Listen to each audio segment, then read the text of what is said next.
Testing one, two, testing one, two. Mic check, mic check. Hello, and welcome back to another live edition. This is a late night edition of Mattie's Rap with author and storyteller Matt D. Talford. If you're new to my channel, welcome. And if you are a returning subscriber, welcome back. I am going to, first of all, I want to thank those of you that have that were on my live when I had two guests there. We were talking about a range of topics. The very last time I was live, which was what, 2 nights ago. What is today? Today's Tuesday. That was Sunday Night Live. So thank you all that were there for that particular live stream. You guys know I appreciate you to the moon and back. I thank you guys so much for being a part of this awesome Mattie's Rap experience. It wouldn't be worth doing without you all. So thank you for being a part of the family. Now, on tonight's episode of Mattie's Rap, we're going to be talking about something that is very peculiar. This is the product of a download that I received about. Actually, I received this download today, y'all. So today, actually, maybe yesterday. Yesterday it was today. But I didn't want to make the announcement yesterday because y'all know how these things go. For those of you that are content creators that are out here doing this spiritual content, you know, a lot of times when you think you want to go live, you're delayed because there's a little bit more information that needs to come into you. So that is kind of what happened. I had this idea for this download yesterday, but I got a little bit more information today, and it's going to be fascinating, you all. I thank you for joining. I'm excited to share this particular topic with you. Why the end of Taurus season 2025 might mark the end of a 77-year bull run for the state of Israel. Bull, all right? Taurus, bull. Y'all know what a bull market is. When for those of you that are into investing, you know that a bull market is a market where everybody's making money. Bear market is when they're kind of losing money. People are kind of sheepish about investing. They want to keep their cards close to vest. But that bull market, that's when everybody wants to drop coin in there. Hey, Karen, what's up? Thank you for joining. So, y'all, I got a download that is fascinating. It is based in numerology and astro-numerology. And it is, hey, Bernadette, thank you for joining. It is going to simply blow you guys' minds, okay? Ladies and gentlemen, this one is going to blow your mind. And especially when I get to the part where I'm showing you all the not just the numerology. Y'all hear me do numerological reductions on here all the time. Anybody can do them. And when you know what the numbers mean, it helps out a lot. So that part is easy, but y'all listen, when I ran the natal chart for what I like to call 1948 state, when you look at these placements that I'm going to be sharing with you guys in just a minute, you guys are going to find it just as fascinating as I did when I did the research. So before I begin, I got some water here. I kind of got everything set up. I didn't want to keep you guys too long because I'm starting late. I had an out-of-town tennis match tonight, so I wanted to make sure that I gave myself enough time to get back, get cleaned up, and get ready to deliver this content to you guys. So I'm going to play a little bit of this is a relatively short royalty-free reggae song, and I'm going to let a few more people join, and then we're going to jump right in, y'all, because I don't want to keep you guys as long.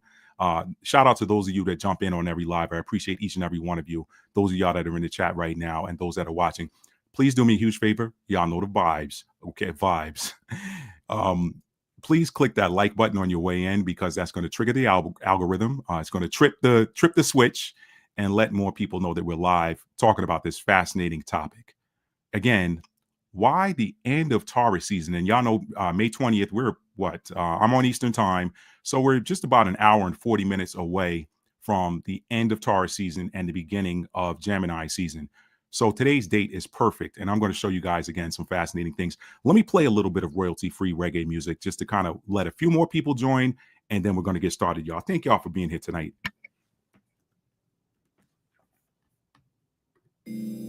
I'm going to step away and grab my towel and come right back. Again, I just got off the tennis court not too long ago, took a shower, and it's going to be a late night for me because I got a little bit of extra work to do. But y'all know the Capricorn vibes. Those of you that are earth signs, and not just Capricorn, if you Taurus, Virgo, you got it in your sun, moon, rising, y'all know we work nonstop, right? They call us the workaholics of the zodiac. So I got a little bit of workaholism that I'm going to be engaging in tonight. So I got a few things I need to set up for tomorrow because I got a busy day tomorrow. So it just is what it is. Shout out to you, my fellow Capricorns, Sun, Moon, Rising, and my fellow not fellow because I'm not a Virgo, but Virgos and Tauruses. Y'all know the vibes. I'll be right back. You're watching Mattie's Rap with author and storyteller Matt D. Talford. Be right back, family.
All right, y'all, let's take the music down to get this party started. Thank y'all for being here.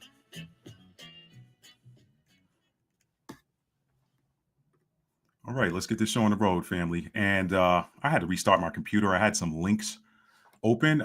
So it'll be a slight delay, maybe 10, 15-second delay when I have to bring up those articles.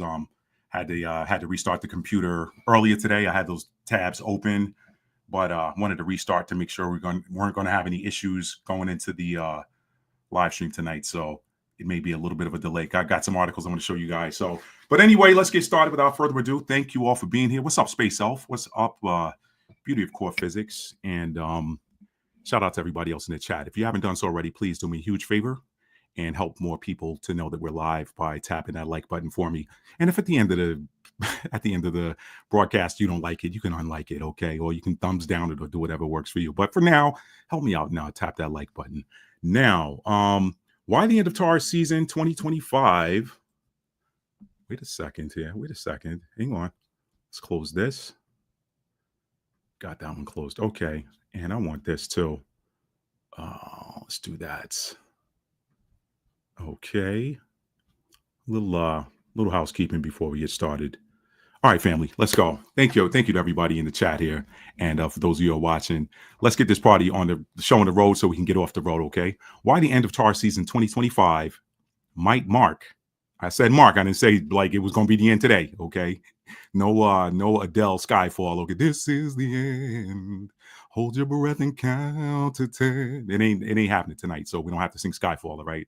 But today might mark the end, y'all, and I want to show y'all that. Okay, let me begin by reading the y'all know how we do it. Let me go ahead and read the description box copy for you guys. And this is for those I got truckers that listen to me, so this is for the truckers that are on the road that shouldn't be looking down at your phones or your tablets or whatever while you're driving. Okay.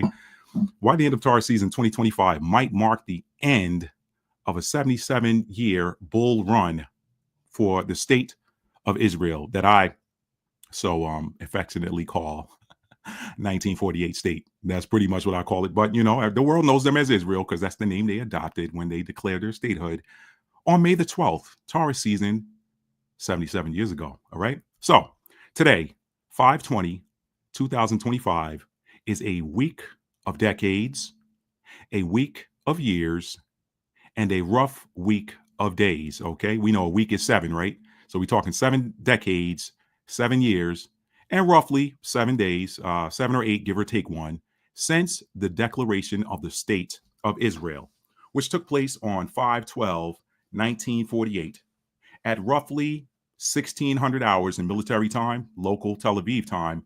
And for those of you that don't do the military time conversions, that would be 4:00 p.m. There's a reason why I said 1600, all right? Because already you guys are starting to see that we got a lot of sevens in here, okay? 7 decades, 7 years, and roughly, give or take a day, 7 days, okay? And it happened at 1600 hours. And I'll show you guys that. For some people, that time is disputable, but I just went by the letter of the wiki on it, which said that they came to the finalization of the decision to declare statehood at roughly 1500 hours local time, 77 years ago in Tel Aviv. And then, they were going to make that announcement an hour later. So I went with 1600, and I'm going to talk to you guys about that when I get to the natal chart reading. Okay. And I'm going to display that on the screen for you all. So in this live stream edition of Mattie's Rap, we will 1, review the significance of the number 7 in religion, spirituality, science, and pop culture. 2, read the prophecy found in Revelation 17 and 1 through 5. 3, look at the interesting numerology and astro-numerology of today's date. 4, briefly review a summary of the Declaration of Statehood, which took place on 5/12/1948. 5, we're going to review the state of Israel's natal chart. 6, we're going to take a look at some news updates regarding the 1948 state's ongoing conflict with the Houthis of Yemen. Y'all know I did that video talking about the similarities between Houthis and Hittites. Okay, very similar vibes. Both of them were technologically advanced, are and were technologically advanced, and also had a lot of military prowess. So these modern Houthis, same as the ancient Hittites, technologically advanced and a lot of military prowess. So that's a different video. Okay. If you guys want to see that, just put something in the chat and I'll throw the link to that video. That was a standalone video I did some months back. I'll put that in the description box for anybody that wants to see it after this video. And then finally, I'm going to review some BC era or BCE, before the Common Era, prophecies regarding both the land and the modern state of Israel. So we'll be looking at 2 different passages of scripture. One is going to talk about some prophecies regarding the modern state of Israel, and the other, some prophecies regarding the land. Both of these are Old Testament. Okay. So these prophecies were delivered thousands of years ago. Okay. All right, family. So let me check the chat because it looks like, okay, we got some people checking in there. Beauty Core Physics. We got Jojo Mac. What's up, brother? What's up? We got Faith Ziegler. Good evening. Good evening. Hot Shot. What's up? We got Hot Shot in the house, y'all. Lady Dagger Status in the house. And Bella. What's up, Bella? Thank you for joining. All right, y'all. Let me get my notes open so we can get started. Thank you all for being here. Now, let us begin with a review of the significance of the number 7 in religion, spirituality, science, and pop culture. Let me copy that link and let's pop it into a web browser. Thank you again for being here tonight, you guys. I know that this is a late live. This is late for me. I usually started about 2 hours earlier, but I promise you guys, I'm gonna all gas, no brakes on this one. Okay. Spiritual, we're going Autobahn style. Here we go. So I'm going to share this to the screen right now. This article comes from wisdomofspirit.com. Okay, this is an article I found earlier. So this guy, ladies and gentlemen, will help you guys kind of understand some of these different significances of the number 7. Okay, let's see.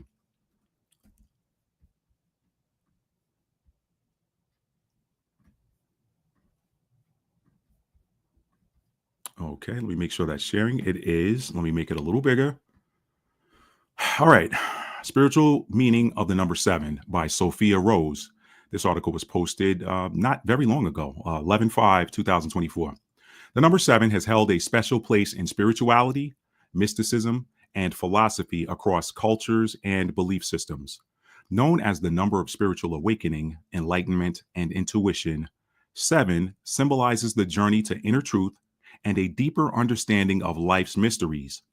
Let's dive into the layers of meaning behind this powerful number, exploring why it's regarded as sacred, how it appears in nature and culture, and what it could signify for your personal spiritual journey. We're not getting into the personal spiritual journey tonight. I just want you guys to kind of know the significance of it. A lot of you do. A lot of you know the significance of it with regards to religion. So we're going to talk about that too. Now, the number 7 is often called the perfect or divine number, representing completeness and balance. It's associated with introspection, wisdom, and a heightened sense or a heightened awareness of the unseen world. When 7 shows up in your life, it is typically seen as a call to seek deeper understanding and inner growth. And it's pretty interesting that on today, 520, that's the energy of 7, and I'm getting a deeper understanding of how that energy plays into 1948 state. Okay, why is 7 considered sacred? Across many religions and philosophies, the number 7 has been revered. Here are some examples that highlight its sacred reputation. Biblical importance. In Christianity, y'all know the story. God created the world in 6 days and rested on the 7th, making it a day of divine completeness. The Bible also mentions the number 7 in the context of divine intervention, such as the 7 deadly sins and the 7 virtues. In Hinduism and the chakras, Hindu tradition includes the concept of 7 chakras. Y'all hear me talking about the 7 chakras on this channel a lot, which are believed to be energy centers in the body. We know they are. I don't know why they say believe, but you believe what you want at this point. Opening and balancing these chakras is said to lead to spiritual enlightenment. I can attest to that personally. Okay, I do regular balancing of my chakras via yoga and listening to frequencies. Okay, and also feeding them. This mug might be a little hot. Now, this one I didn't know, y'all. In Islamic tradition, in Islam, there are 7 heavens and 7 verses in the first chapter of the Quran, underscoring the number's spiritual importance. And in Buddhism, 7 is also significant in Buddhism, as Buddha is said to have walked 7 steps at birth, symbolizing the beginning of his journey toward enlightenment. Now, y'all know Buddha was a brother, right? Yeah, story for another day. Let's keep it moving. Key meanings associated with 7. Spiritual quality is okay. On the left here, you see spiritual quality, and on the right, the meaning. Introspection is a spiritual quality that is associated with the number 7, and it encourages a deep look within yourself, inviting self-reflection and awareness. Interesting. Okay. Interesting that we're talking about 1948 state. Makes you wonder if there was any introspection with that. We're going to keep going, y'all. This is I should have put the word shocking in the title. Wisdom and knowledge. This number is often linked to wisdom gained through experience and understanding. You guys are going to get some understanding tonight. Okay. Intuition and spirituality. 7 is a number of intuitive insights and a connection to the spiritual or mystical realms. Completion and perfection. This number represents the completion of cycles. Ooh, could this be the end, y'all? Bringing a sense of wholeness and divine perfection. And finally, spiritual awakening. It signals a time for spiritual growth and reaching higher consciousness. Okay. Now, how it appears in nature and pop culture. We got 7 colors of the rainbow. There are 7 continents and seas, 7 phases of the moon. That I didn't know about. Okay. And I didn't have time or desire to go and look up what those 7 phases of the moon are. But if anybody knows what they are and wants to put them in the chat or in the comments, if you're watching this on demand, please feel free to do so. Okay. And then, of course, the cultural connections. We got 7 wonders of the world. There's 7 days in a week. And this one was interesting. Music and sound. The diatonic musical scale contains 7 notes, which create a full range of harmonic sounds, symbolizing the unity of creation through sound. Those of you who are singers, you know you warm up by singing scales. 1, 2, 3, 4, 5, 6, 7, 1. Some people say 8, but it returns to 1. Okay. 1, 2, 3, 4, 5, 6, 7, 1, 7, 6, 5, 4, 3, 2, 1, 7. That just went right over my head, and I've been singing for years. So that is all I'm going to show on that. We're not going to get into the spiritual journey with the number 7, but I wanted to share that with you guys because I thought you might find that interesting. And oddly enough, who better to deliver this particular content to you than someone who is a Libra rising, right? I'm a Libra rising. We know that Libra rules over the 7th house, okay? It's the 7th sign of the zodiac. It rules over the 7th house. That has to deal with balance, truth, justice, reciprocity, equal give and take, all that good stuff, y'all, right? Order. We bring some order to some things, y'all. I can't wait to show y'all this. I can't wait to share this stuff with y'all. Let's keep it moving, okay? Let me make sure I did stop sharing that, okay? All right, all gas, no brakes tonight, fam. Now, let us next read the prophecy found in Revelation 17 and 1 through 5, okay? Now, why are you reading that, Matt?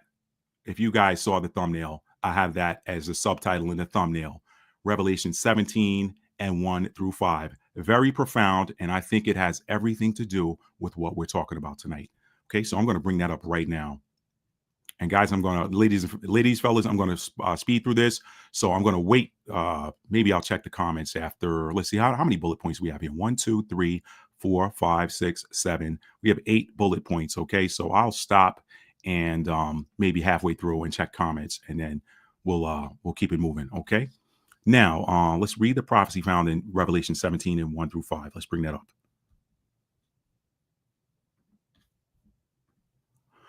All right, Revelation 17 and 1 through 5. Did I say 5 through 1, y'all? I said that backwards if I did. I think I heard myself say that. Anyway, Revelation 17 and 1 through 5. Let me share this to the screen. Thank you all for being here tonight. Okay, Space Elf, thank you. Look at Space Elf. Thank you, Space Elf. I see you down there. I see you. Thank you for putting those faces in there. Man, you guys are awesome. Thank y'all. Thank y'all so much. Man, I love you guys. You guys are so awesome. You guys, you really help me embody the energy of my natal chart, right? Okay. I'm a student.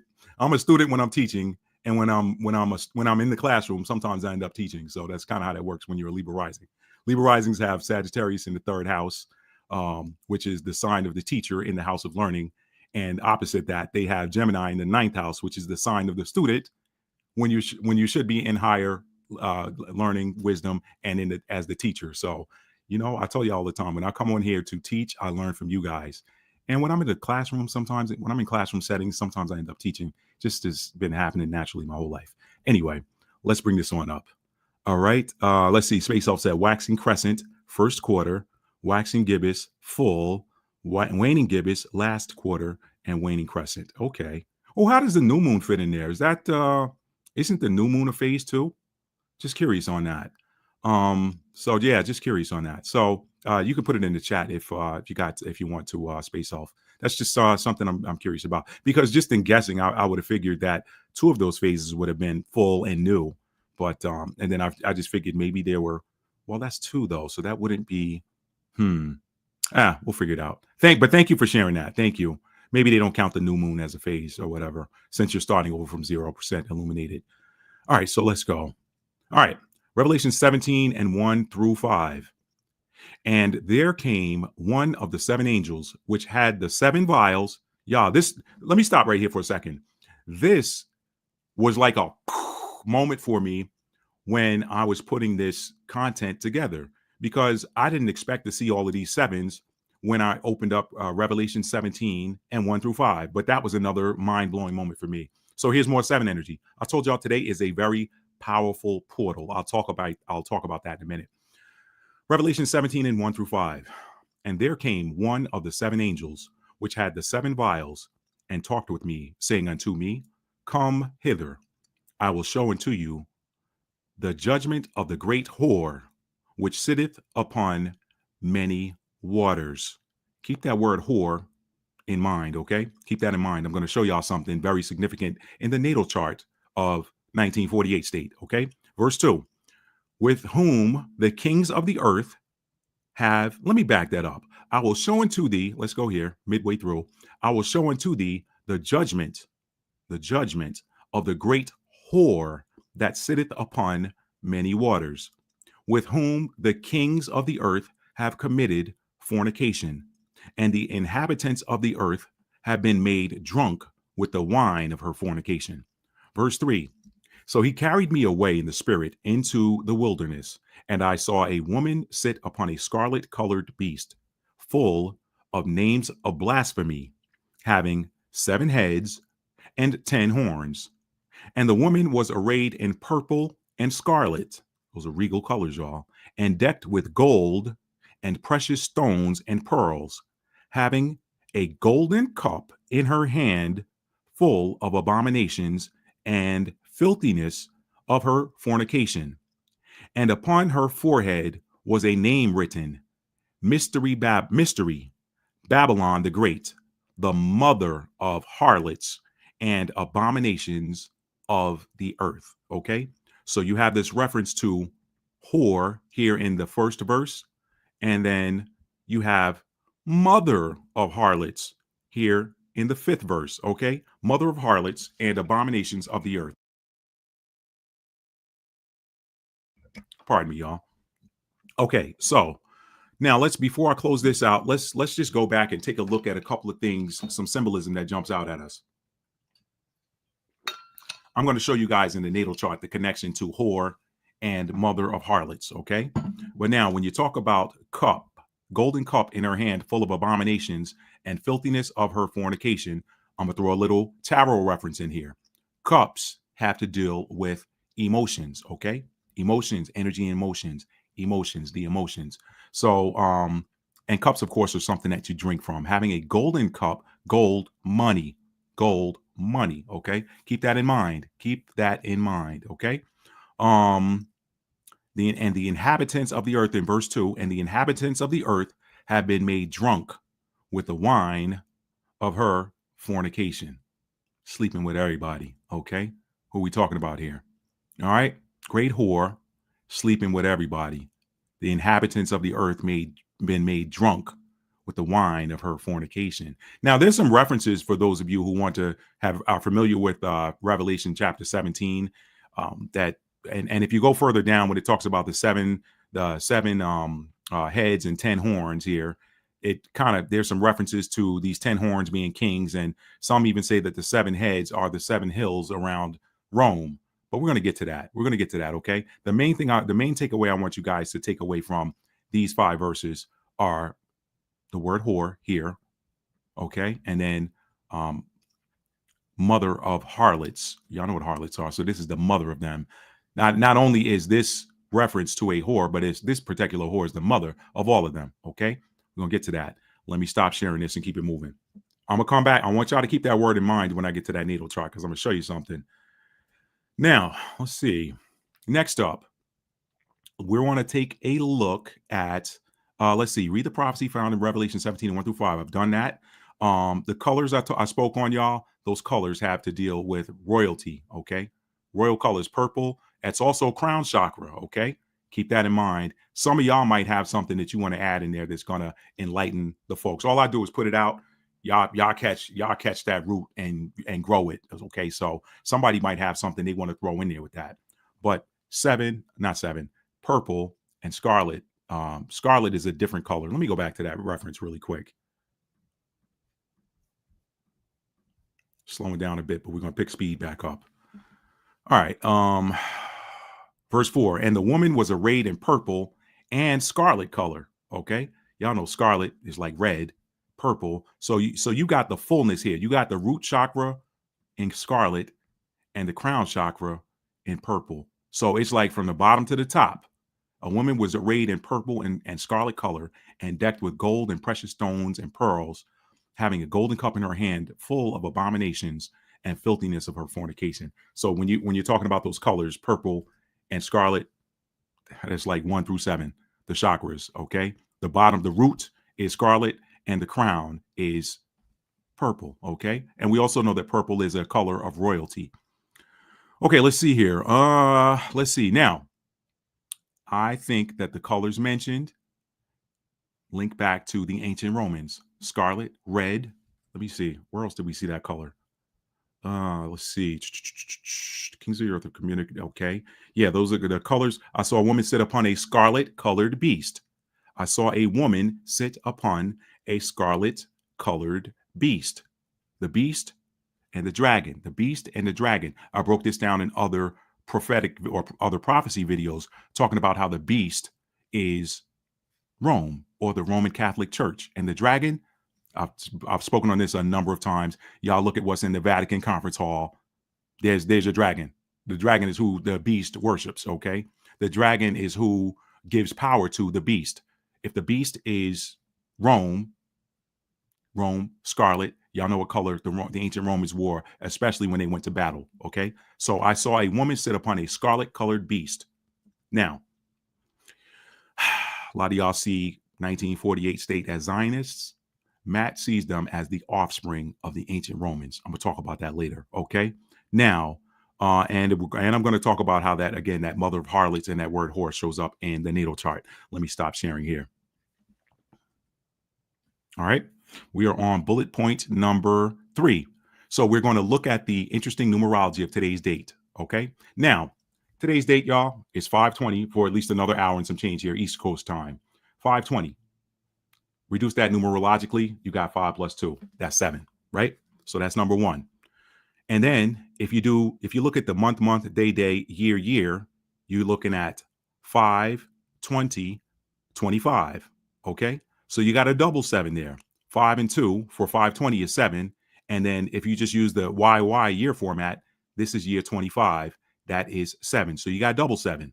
Now, you want triple 7? You can do 5, 20. Or you get another 7 here. Watch this. You get another 7. So 5, 20, 20, 25. Let's reduce that. 5 plus 2 in the 20 is what? 7.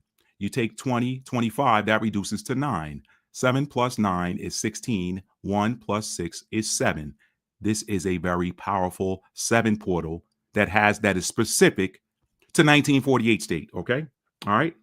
Now, the 7 also in astrology is Libra energy, which represents, among other things, truth, balance, and the scales of justice. So y'all see how powerful this 7 energy is today? You got 520, which is 7. You got 520, 2025, which reduces to 7. Okay. And 77 years ago, this month, 1948 to 2025 is 77 years. So that's another double 7. It's a powerful, powerful portal, y'all. I didn't even realize it, but this is a portal that is specific to the modern state of Israel. Now, and I told you guys, 7 in astrology is Libra energy. Libra, truth, balance. We got some truth coming out here. So let me move on and do a brief summary of the Declaration of Statehood, which took place on 5/12/1948. Okay, so I'm going to do that by bringing up the wiki page. Let me check the space. Oh, must be the secret 8th. Oh, okay, gotcha. Let me move on, y'all. I told y'all all gas, no breaks tonight. Okay, where's my wiki page? Give me 1 second, family. I told y'all this would take just a minute because my window's closed. Okay, give me a second. Let's see.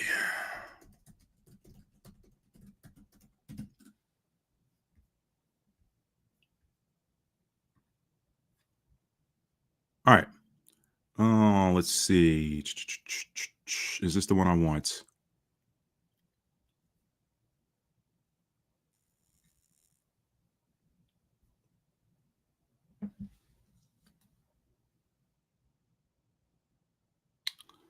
Give me a second, family. I did have this open and I had to. Okay. Yeah. Okay. I'll go with this. And I'll skip around. I'm not going to read the whole thing.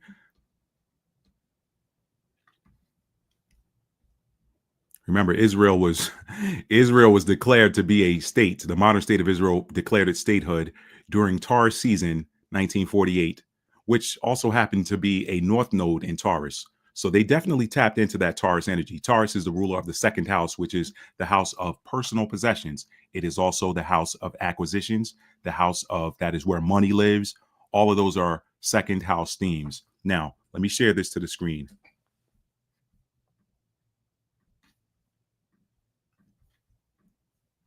Okay, this is the wiki on the Israeli Declaration of Independence.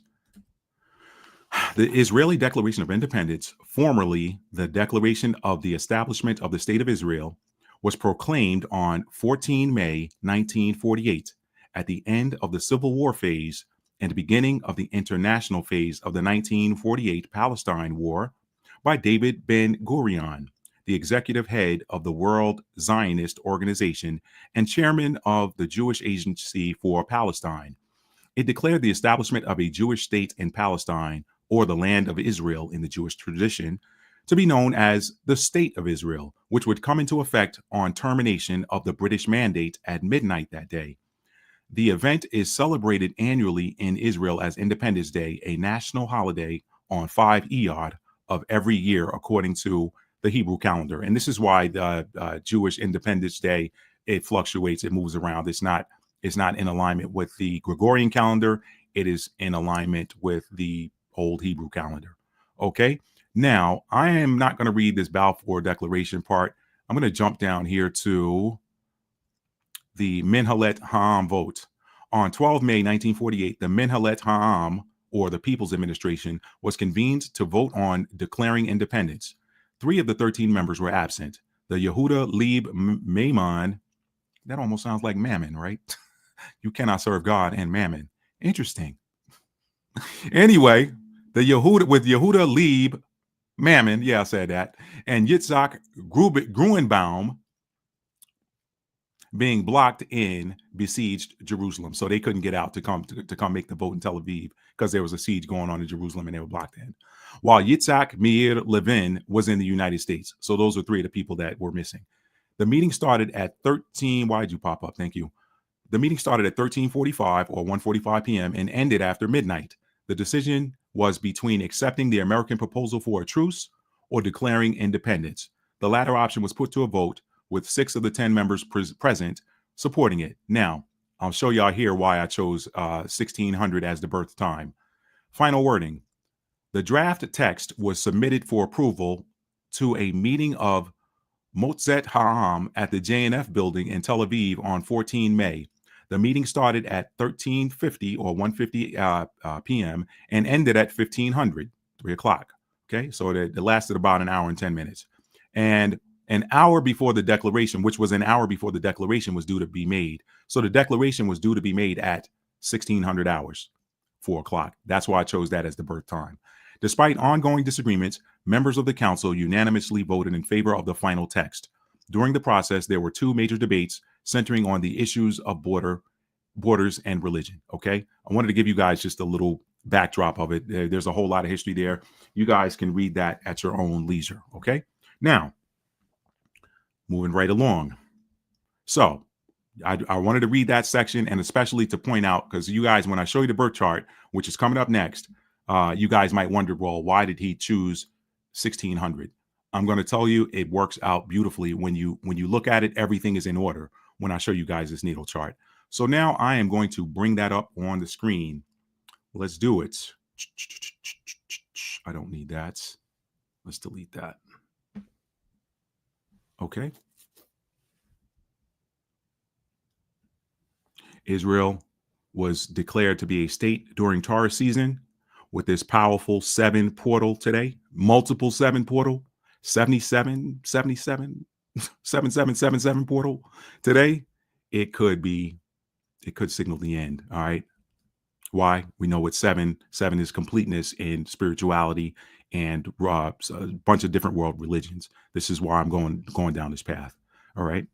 And y'all know me. I ain't afraid to put it out there. I ain't afraid to put myself out there. If I'm wrong, I'll come back and tell you I was wrong. I ain't never had a problem with being wrong. You can't be successful in life if you're afraid of making a mistake. I'm just gonna say that.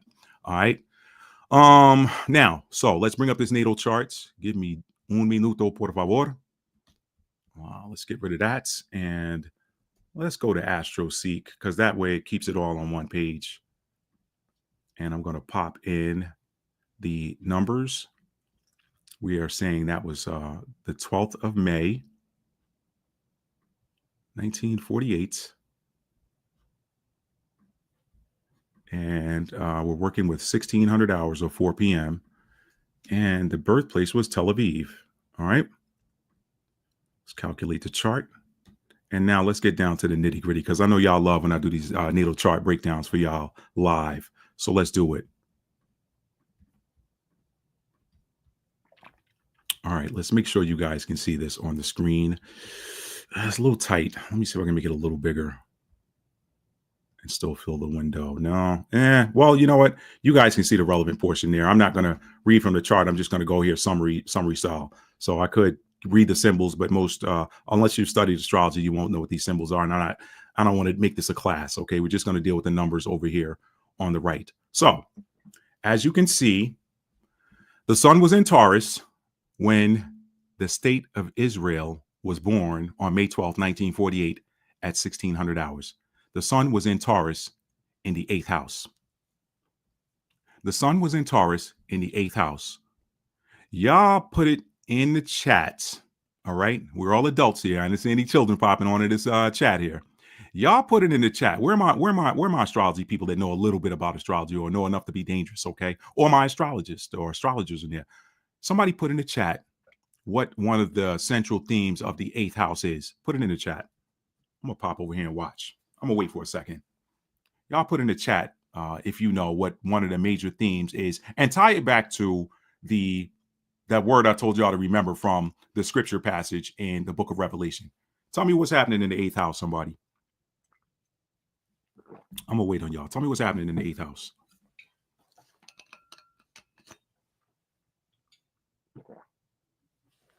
There we go, Space Elf. You got it, baby. You got it. Sacred energy exchange.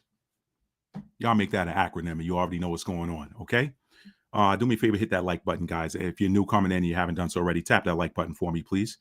Now, let's see. Sacred energy exchange. You're absolutely right. Space Elf, you get the gold star there. Now, okay, so we know what that's about. Now, we pop this out of here and go back here.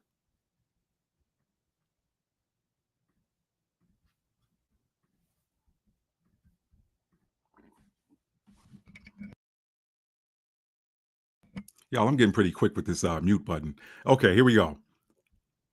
And there came one of the 7 angels which had the 7 vials and talked with me, saying unto me, come hither, or come here. I will show unto thee the judgment of the great whore that sitteth upon many waters. Okay. With whom the kings of the earth have committed fornication. With whom the kings of the earth have committed fornication. All right. How would the kings of the earth commit fornication with the great whore? Well, if the great whore is Rome, y'all know that Roman system. Those of you that were on that live on, was it Sunday night now? Yeah, 2 nights ago. Those of y'all that were on that live, you heard me read from the book of the Maccabees. And the book of the Maccabees, I believe that was the, what chapter was that? I might still have it open here. Let's see if it remembered it through the reboots. Yeah, no, it didn't. Let me do this really quick, y'all. Going down the side street just for a second. Just for a second, I'm going down the side street. I believe that was First Maccabees chapter 8. Yes, it was First Maccabees chapter 8, and it was talking about the Romans. Oddly enough, 8. There's that 8 energy right there in the first book of the Maccabees. Sacred energy exchange, mother of all harlots. Okay, let me stop sharing that. Okay.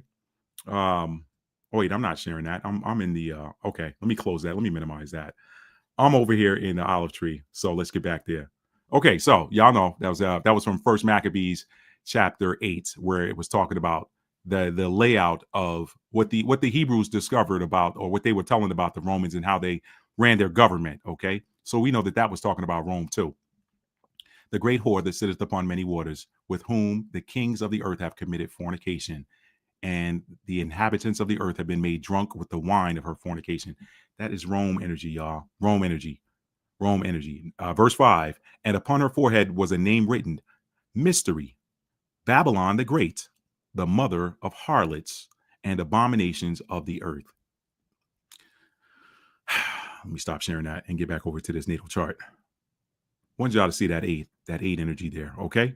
So Israel was born a Taurus in the eighth house. So Israel, the modern state of Israel, is in eighth house Taurus. Now we know that Taurus energy, Taurus rule is the ruler of the second house. Taurus energy is about being stubborn, being and I'm talking low vibrational. Shout out to my Tauruses out there in the chat. Y'all know Mattie loves y'all. Y'all are high vibrational Tauruses, but y'all know that every sign, every energy in the zodiac has a high vibrational, what's the word I'm looking for?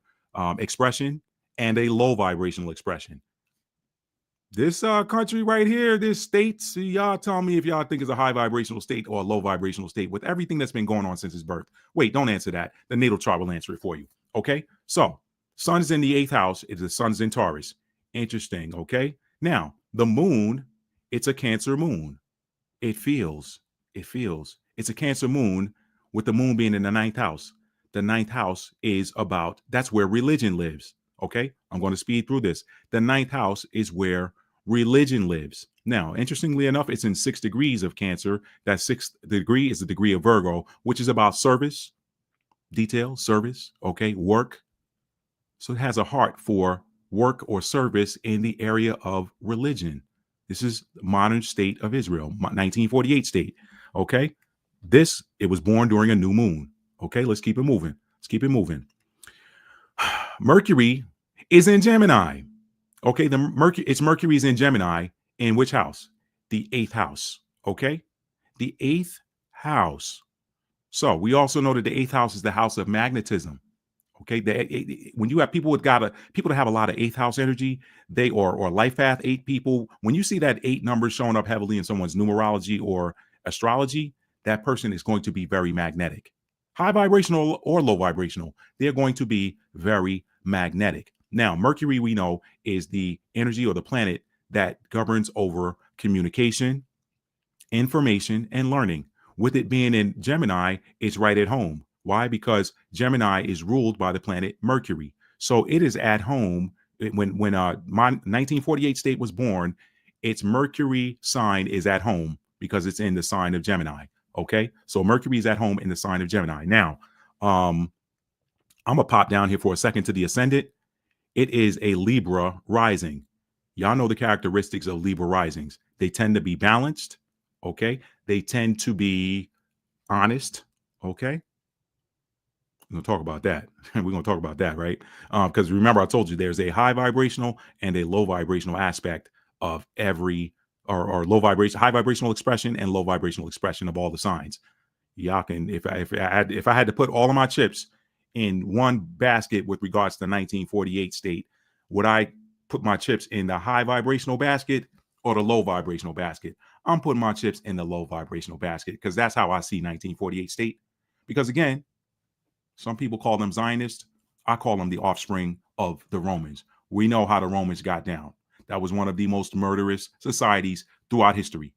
And they went and fornicated with the entire earth. Okay? I read some of that for you in 1 Maccabees chapter 8. Y'all can go back and read that on your own time.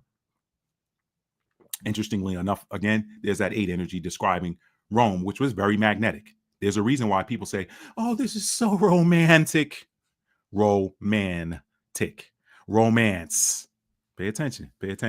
So it's a Libra rising. The biggest characteristic that you will hear a lot of astrologists say about or use to describe Libra risings is that they tend to be very beautiful. They're very beautiful to look at. They're difficult. It's difficult to take your eyes off them when you see a Libra rising in the wild, you're looking at somebody. I mean, I could bring up some famous celebrity Libra risings for you on the in this window. I'm not going to do it right now, but you guys can search on your own time. Look up some famous celebrity Libra risings and pay attention to how they look. Denzel Washington's a Libra rising. Very symmetrical face. Symmetrical faces. Symmetry is another thing. Why? Because Venus is the ruling planet of Libra. So Venus is all about love, beauty, all of that stuff. So when you got a Libra rising, the first house rules over appearances. It has the appearance of beauty. We're gonna get on further down into that. It has the appearance of beauty. It is also in 20. The rising, the ascendant is in 21 degrees of Libra. The 21st degree is a degree of Sagittarius. Okay, Sagittarius rules over the 9th house of religion. So we're talking about a state that is has land that is beautiful to look at. Okay, where it was declared, where the lines for the state were declared to be, that is everybody. Listen, I've never been to Israel, but most of the people I talk to that have been there, and even if I'm watching a video of someone who goes to Israel for the first time, they all say how beautiful it is. Man, this place is beautiful. There's an energy to it, especially people that go out to the Sea of Galilee. They're like, oh my God, this is like, and they'll watch they'll watch the sunset or something like that. And they're like, this place is just so beautiful or whatever. So you're talking a beautiful place, but with that 21 degrees, it's about religion too. It's rule 21, the 21th degree is a degree, 21st degree is a degree of Sagittarius. Sagittarius rules over the ninth house of religion. So it also has the appearance of being religious. Y'all see, natal chart astrology does not miss. It doesn't miss. Okay. So anyway, I wanted to show y'all that. I wanted to jump down and show you that rising sign to show you how these energies match 1948 state, the land. Okay. But by some accounts, the people are beautiful too. Even though I've heard mixed reviews, some of the people are, you know, they carry that same energy of some of these de Klerk era South African people. Some people carry that energy too. Y'all put that where it goes. I'm not gonna get deep into that. But anyway, by and large, it is considered to be a beautiful land with beautiful people or whatever. Okay, so let's keep moving now. Well, we talked about the Mercury. The Mercury is in Gemini in the 8th house, so it is going to have very alluring speech. When you got somebody that's got their Mercury in the 8th house, they're going to have a very sexy voice, a very magnetic voice, very magnetic communication. It's going to be very alluring. Has not the communication that has come out of that place since the Declaration of the Statehood been very alluring? Think about that for a minute. Now, the other thing that we know about Gemini energy is when it is in its low vibrational expression, it can say one thing. Remember, Gemini and Mercury rule over not just communication, but thought. It rules over communication, information, and thought. So its Mercury is in the sign of Gemini. Gemini, when it is in its lower vibrational expression, they can say one thing, but have something else in mind. So they're telling you one thing, but they got a trick up their sleeve. That's low vibrational Gemini. The other thing is Gemini energy, when it's in its low vibrational state, can be known for flip-flopping. I'm going to tell you one thing, but I'm going to do something different. I'll tell you this, but nah, we're going to do it this way. Pay attention. Y'all put it in the chat if you think these energies match the 1948 state, okay? Which is what I call them, 1948 state. Let's keep it moving. It's Venus, or her Venus, is in Cancer in the 9th house. Venus rules over what? Among other things, it rules over partnerships, okay? Venus is the energy of partnerships. It rules over the 7th house of partnership. So when talking Venus energy, we're talking partnerships, husband, wife, business partners, friends, all of that stuff. It's in the sign of Cancer. Cancer rules over the 4th house of home and family, okay?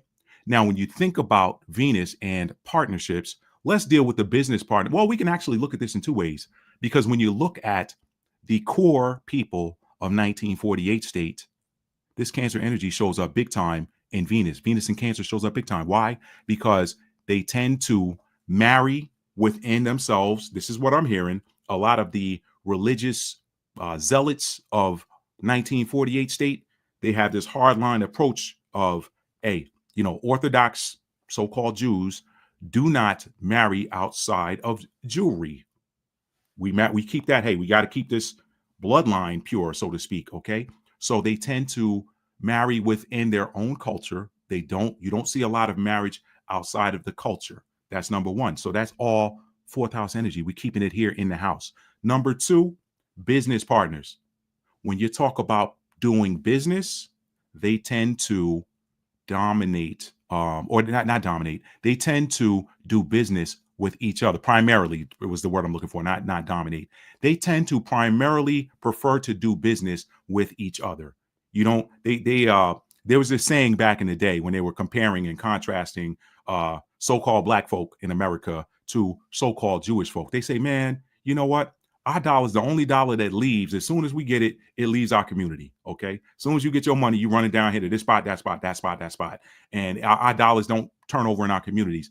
A lot of that has to deal with businesses and being business owners and being able to open new businesses and being able to get loans to open businesses. Okay. Story for another day. But they're like the so-called black dollar tends to leave the community. It don't even turn over once or twice before it leaves the community. Now, that wasn't an issue when you had places like Black Wall Street, but that's a story for another day. You saw how quickly that got shut down on a lie, right? Anyway, story for another day.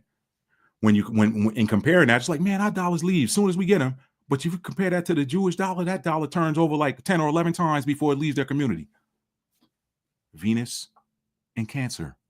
Partnerships, business partnerships. We're gonna do business with each other. We're gonna do business within the family. Okay.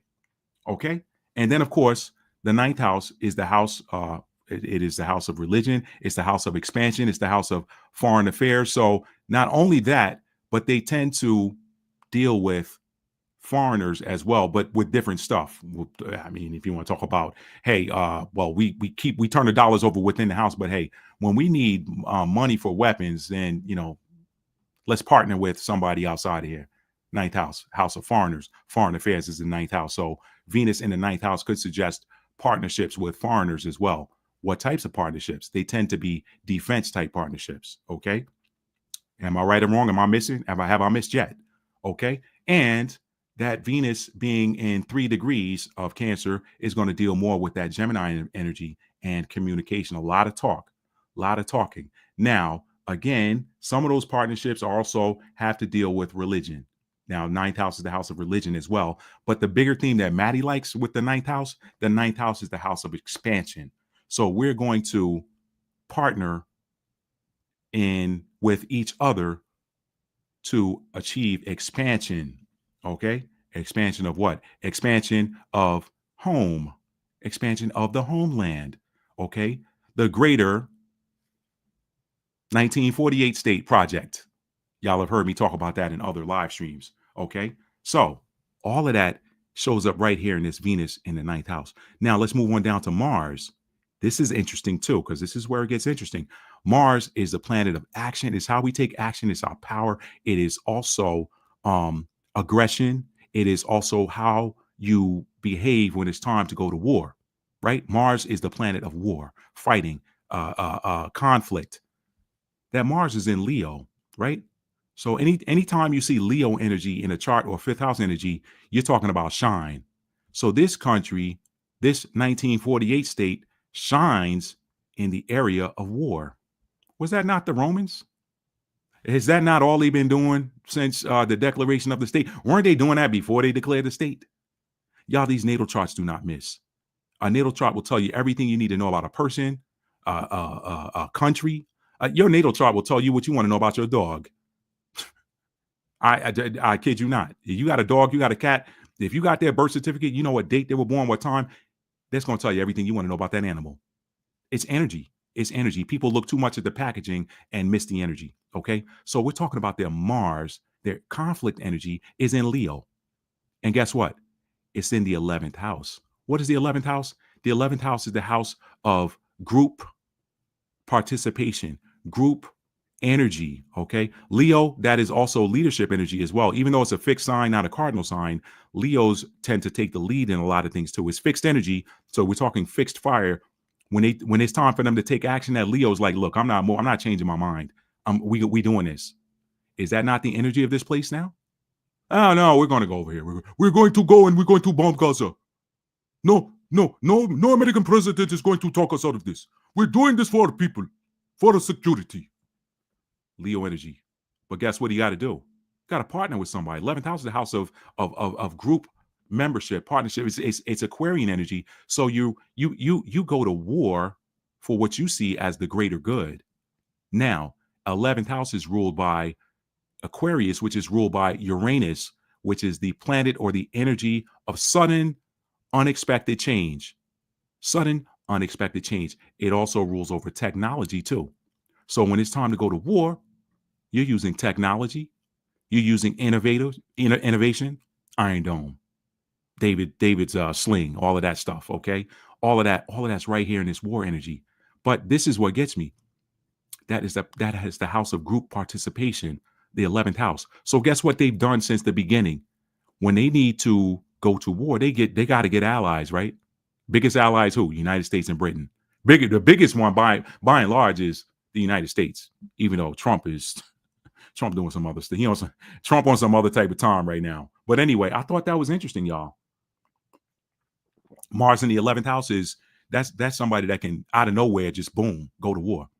What happened with that 6-day war? What happened with the attack on the USS Liberty? Y'all go look that documentary up. That came out of nowhere. That came out of nowhere. They're like, hey, whoa. Y'all was just dipping your wing. We saw the Star of David on the tail of the plane. We thought y'all was allies. Why y'all trying to sink us? Y'all go look at that documentary. That was sudden, unexpected, out of nowhere. Mars in the 11th house. Boom. It's right there. It's right there.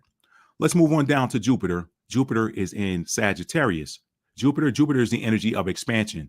Jupiter is at home when it's in the sign of Sagittarius because it rules over Sagittarius. Jupiter is the benefactor. It is your gifts. Your gifts. You want to know what your gifts are? What area you're gifted in? Go look at your Jupiter placement. This is Jupiter in Sagittarius in the 3rd house. Now that's a little bit of an opposition because the 3rd house is ruled by Gemini, and Gemini sits opposite Sagittarius. But here's what's interesting. So 1948 state is gifted at expanding. What have they done since 1948? But take territory. They're good at that. That's the gifts. Your gifts live in Jupiter. They're good at that, right? They're good at that. They're also good at talking about it. They tell you you're going to do. Yeah. We can ready to go over there and get that. Yeah. Nah. Yeah. We're going to put some settlers over there. Yeah. Y'all say it ain't ours, but you know what? Our forefathers, lies. That's a story for another day. Dumb jokers did not know. You can't. Don't even get me started on that. Okay. That's part of what's going to get revealed when them books get open before the firmament. Okay. That's part of what's going to get revealed because there's still some people that they don't want to look at what's right in front of their faces and they still want to hold on to the lie. But that's a story for another day. Anyway, y'all ain't from there. Stop it. Okay. While your playground's covered with stuff to block out the sun if you're from there. Story for another day. Anyway, leave me alone. I'm going to leave y'all alone. Y'all leave me alone. Here we go. Jupiter, the energy of abundance, the energy of where your gifts live, your greatest expansion. Theirs is in Sagittarius. Okay. So their Jupiter is in the sign of religion and the sign of expansion. And it happens to be in the 3rd house. Okay. So they're going to tell you about it. They're going to talk about it. They're going to write about it. But look here, it was in retrograde. That's it. So it's internalized. Now, I don't care about retrogrades in the other planets as much as I do right here in that North Node. I'm going to come to that. Now, here's where it gets interesting. If Jupiter is your benefactor, Saturn is like, whoa, pump the brakes. Now, you got to do there's some things you got to do before we're going to let you have what's over here in this house. Okay. Before we unlock the blessings of the house that this Saturn is in, you got some work to do. So Jupiter is going to restrict you in whatever house Jupiter is sitting in. So here's the deal. Their Saturn is in Leo, which is the energy of shine. Leo is the star of the show. Leo is star quality. Every Leo, they want to get out front. You talking Deion Sanders, you talking Halle Berry, just to name a couple of them. Okay. Leo energy has got to be out front. I'm the star. All eyes on me. That's Leo energy. And it's in this, their Saturn is in the 10th house. So what does this tell me? This glamour that comes with this Leo energy, this shine, because it's in the 10th house and it's in Saturn. Saturn is in this sign in the 10th house. That tells me that you're not going to have a favorable, because the 10th house is the house of public image. Okay. How we appear in the public, who we are in public. It sits opposite the 4th house, which describes who we are at home. Saturn or this Saturn's in the 10th house. The 10th house is who we are in public. Okay. So Saturn is like, pump the brakes on whatever career goals you had. Okay. Whatever building. The 10th house is ruled by Capricorn. That's the sign of the builder. Whatever it is that you think you want to build long term. We sitting on that. We sitting on that right here. We're sitting on that. So, and you see that again here down at Pluto. I'm going to jump down to that. Okay. So Saturn restricted 1948 state in the 10th house. What does that tell Matt? That tells me that 1948 state was going to have difficulty having a shiny and positive and sunny public image. Do they have a sunny public image? Y'all put it in the chat. Interesting. Very, very interesting. Very, very interesting. Okay. Now, let's move right along. Oh, and here's the other thing. It's in 16 degrees, okay? It's in 16 degrees. 16 degrees is the degree of Cancer. Now, for those that do that advanced numerological reduction, it is also a degree of Libra. So it's like, okay, you also have to operate in that truth energy for that you to unlock that balance, that fairness, that righteousness. If you ain't operating in that, you can't get to here. You can't get to here. Okay. That's why they don't have that favorable public image. You ask me, their Saturn still hasn't been unlocked, and they're 77 years old. That entity called 1948 state is 77 years old, and it still does not, that Saturn 10th house has still not been unlocked. And I don't think they're going to get there. I don't think they're going to get there.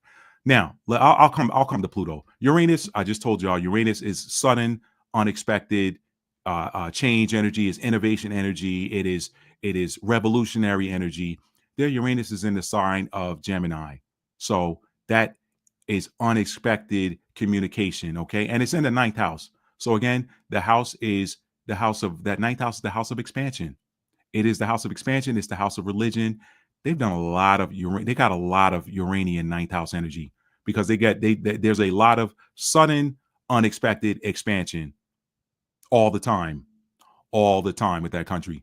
Sudden, unexpected energy, Gemini energy in the 9th house.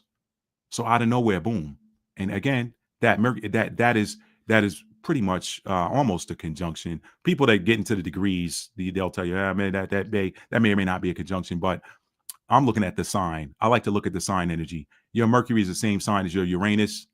That's going to be some, unexpected, sudden, out of the blue communication as well. Very, very interesting, y'all. But it's in the 9th house. In the 9th house of religion. Can you say holy wars too? Can you say that? Can you say that? Unexpected. When people say unexpected with Uranus, it is, when I hear a lot of the Vedic astrologers, and y'all, I'm doing this is tropical. This is not Vedic. I should have told you guys that up front. This is tropical, not Vedic. When I hear a lot of the Vedic astrologers break down Uranus energy, it tends to be something that has to deal with, mishaps and violence, accidents, that sort of thing. I hear that a lot with Uranus energy, and,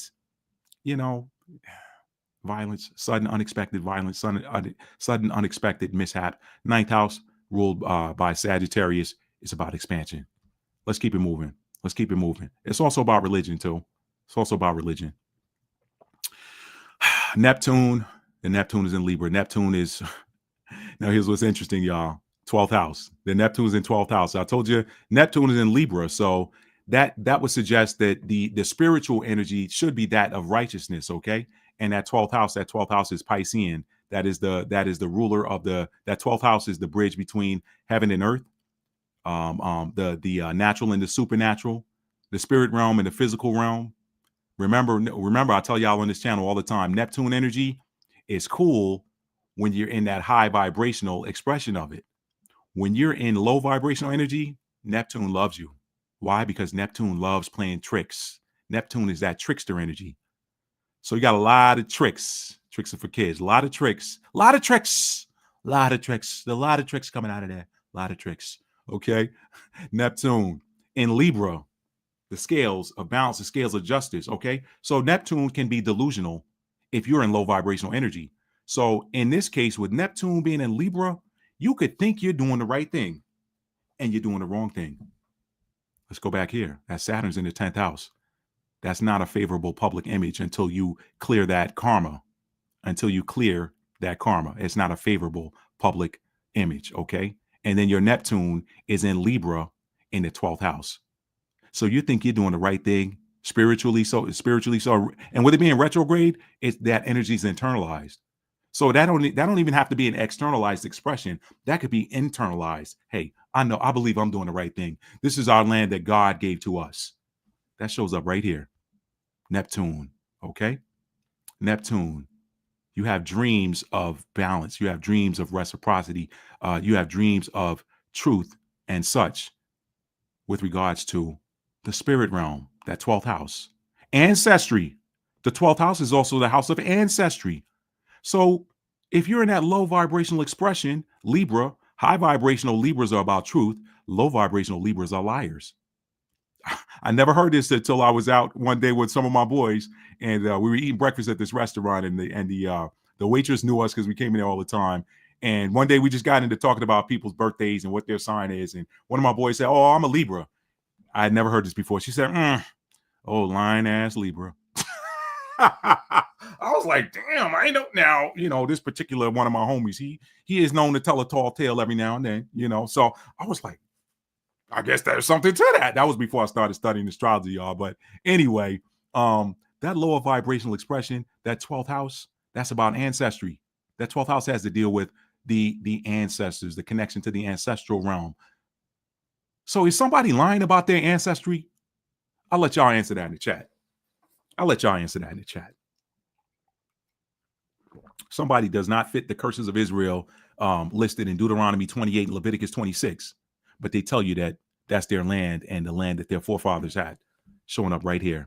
Neptune plays tricks on you. Neptune will have you believe in some that ain't real right there, and it has to deal with the 12th house. And because it's retrograde, it's internalized.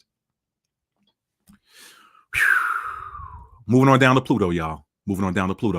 Pluto's in Leo in the 10th house. So your power, Pluto has to deal with destruction and regeneration, destroying systems. Pluto destroys that which was that. Let me back up. Pluto destroys that which does not work and replaces it with something that does. That one came out of nowhere. Talk about that was that Uranus energy. That burp was Uranus energy, okay?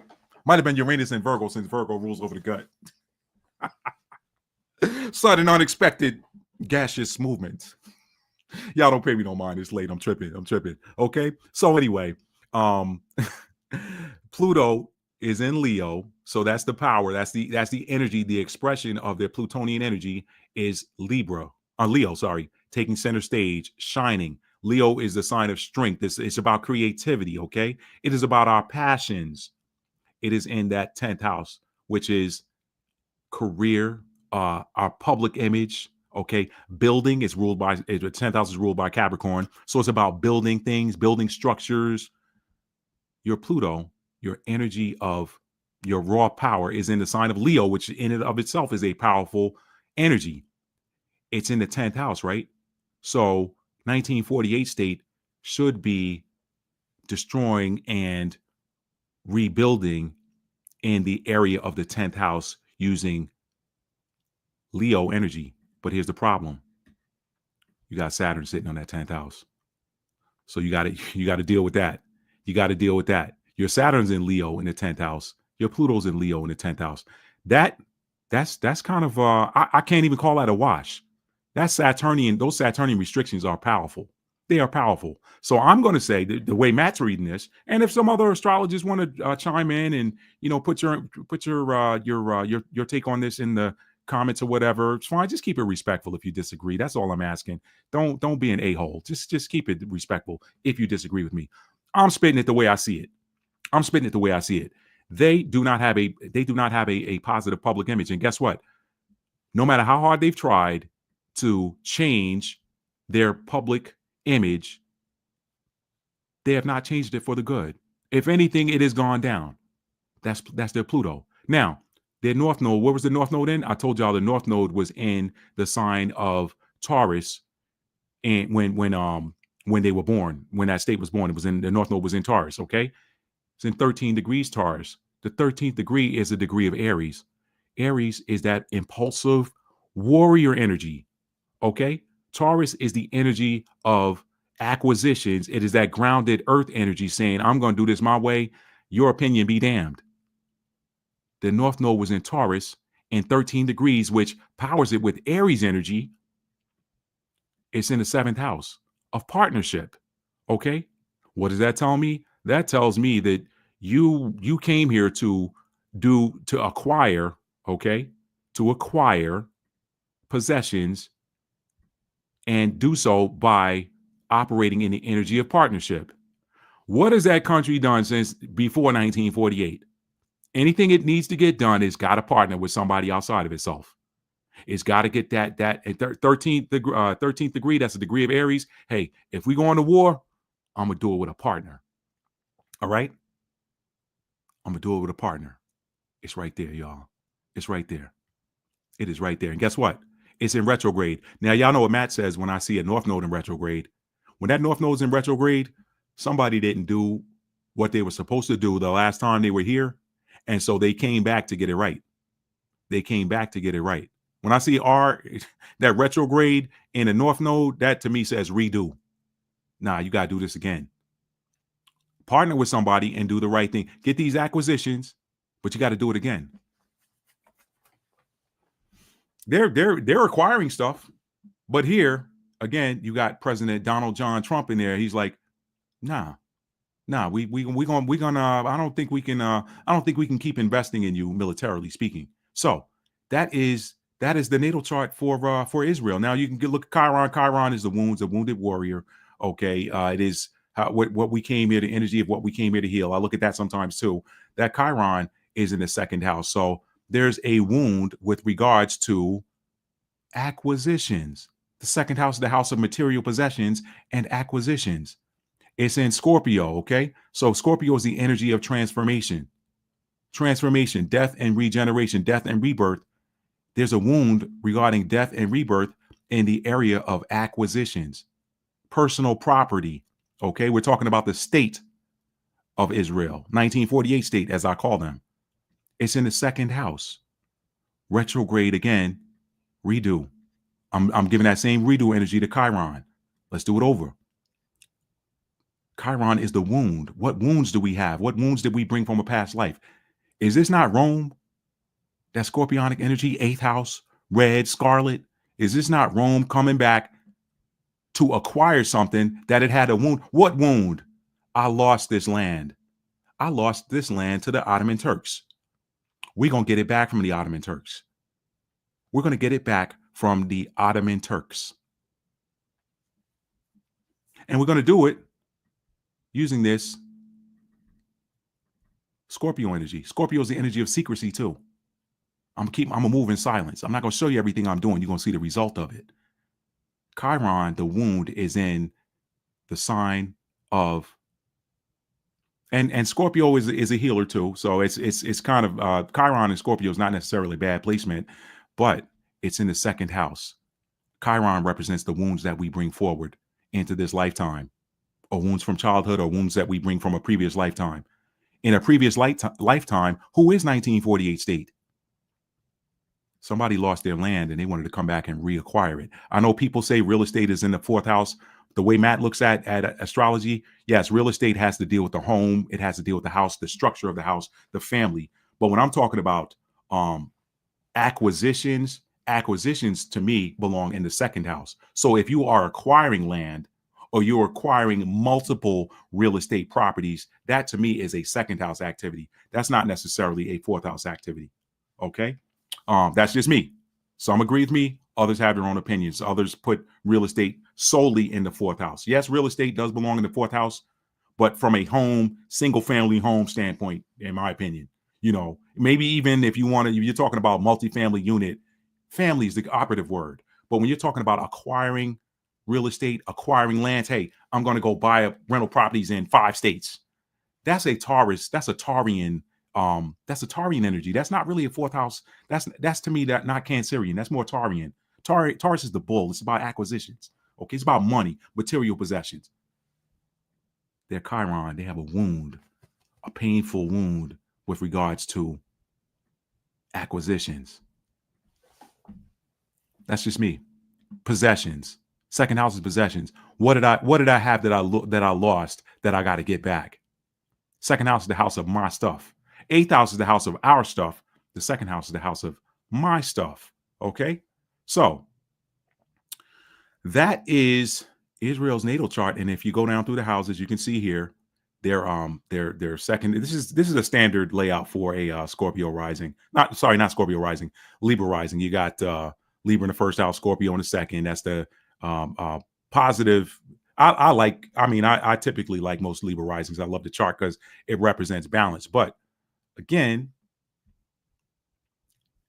you got that Saturn sitting in your 10th house. All right. And you got that Mercury in the 8th house, the whore, the mother of all harlots right there. That was that connection. Okay. And this is the y'all, this was not meant to be a deep dive. This is just high level, high level. I wanted to show you guys some prophetic connections there. So I'm gonna stop sharing that. I'm gonna read some comments here. We don't have a lot. Let's see. Tel Aviv declared itself a rainbow people capital a while back. It did, Space Elf. Beyonce, Dwayne Johnson, Idris Elba, Zoe Kravitz, Leonardo DiCaprio, Libra Risings. That's exactly right. That's exactly right. Let's see. To maintain and Soleil's one of the that's Professor Griff's wife. She used to be a rapper back in the day. She's a Libra Rising. Gorgeous, gorgeous. Shout out to you, Professor Griff. No disrespect. Let's see. To maintain dynasties, the ultra orthodox marry cousins to keep leadership in the family. Wow. This explains my 12th house Neptune in Aquarius. Wow. Thank you. Your interpretation tracks for me. I was in that cult, the religion plus Zionism, for too many years. There's something really strong. There's some really strong energy there. I'm still healing from leaving. Wow. Okay. So let me go back to my notes now and let's get ready to wrap this up. So I wanted to give you guys that. I wanted to show you that natal chart of 1948 state. Y'all tell me if that's not spot on with who they are as a state, as an entity. Okay. And a natal chart can be applied to any entity. Now, we're going to take a look at some news updates regarding the state of Israel's ongoing conflict with the Houthis of Yemen. Let me show y'all a video here. I'm going to show this under fair use. Let me go back here, and I'm probably going to read this versus playing it. But again, this is from Times of India. So and Times of Israel did a short blurb on it too, but it had a different spin on it. But they did talk about this. So let's take a look at some news updates regarding the state of Israel's ongoing conflict with the Houthis of Yemen, which appear to be harassing the F out of them. They are harassing the F out of them and anybody that tries to stop them. I mean, look, we came to a stalemate. You can call it what you want, but the U.S. Navy came to a stalemate and said, all right, look, we done bombing y'all done bombing us. We'll send the USS Harry Truman back home. And by the way, we ain't provide no cover fire for Israel. They're on their own. That is what Trump did. That is what Donald Trump did. He's like, look, we ain't risking.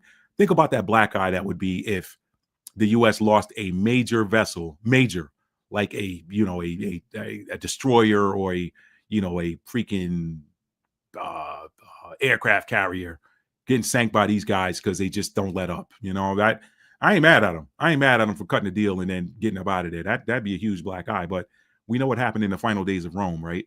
Rome started losing to these smaller bands of fighters that just banded together and were like, look, all right, they've been kicking our butts for how long? We didn't figure out how to beat them. Let's beat them back. They pushed the Roman legions all the way back to Rome, where they eventually got defeated. Okay. And you know what? This also is a parallel. They say history repeats itself. Think about Constantinople. Even when the Western Roman Empire fell around 476 AD, the Eastern Roman Empire, based in Constantinople, which is modern day Istanbul, it stayed on for almost another 1,000 years, almost another millennium. It held on. What happened though? The Eastern Roman Empire stopped being supported by the Catholic, these Roman Catholic countries. So they had allies that used to give them support and would help them fight and defend Constantinople. But eventually they're like, you know what, man, we're not sending any forces to defend them against the Turks anymore. These Ottoman Turks, let them fight them on their own. If they survive, great. So in the final days of the Byzantine Empire, based out of Constantinople, they found themselves in dire straits where they needed reinforcements from some of their other Christian/Catholic allies, and that help never came. And they eventually were defeated, which led to, what was that? About almost 500 years of rule by the Ottoman Turks, which led to World War I. All right. I told people this is the longest standing war in history. There's been no separation of World War I, World War II. It's the same wars for the same land. Don't get caught up in that. Don't get caught up in the lies that the history books tell. So just use the eye test. I tell people all the time, use the eye test and use your common sense. Now, let me put this on the screen and we're going to get ready to wrap up, y'all. Told y'all all gas, no brakes. I did slow down a little bit with that natal chart, but here we are. Stand by for just a moment. All right, let's clear this ad.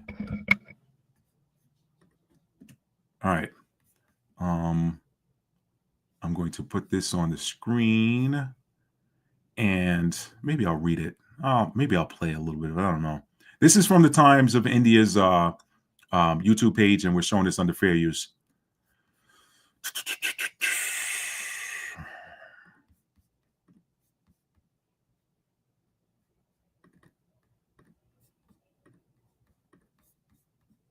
Okay, this is titled Houthis Cripple Israel. Yemeni rebels declare Haifa port blockade after Ben Gurion airport. Okay, y'all know, if y'all haven't been up on the current events, they have been bombing or sending missiles at Ben Gurion Airport like at a rate of one a day or something like that. It's just constantly, they're like, hey, listen, if you don't want your plane to risk getting knocked out of the air or hitting the runway, you might not want to fly into Ben Gurion Airport. That was their declaration to the world.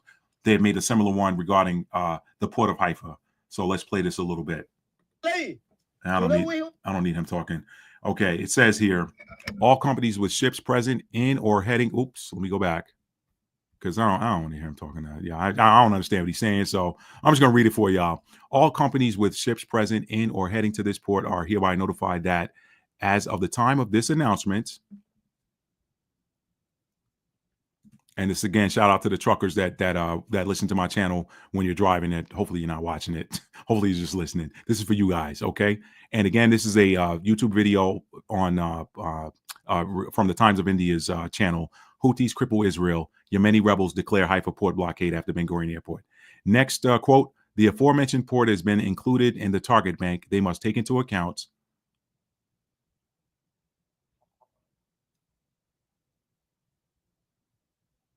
I should probably speed it up. What is stated in this announcement and any future statements. Let me speed this up since I'm reading it. Playback speed. Let's go to 1.5. Okay.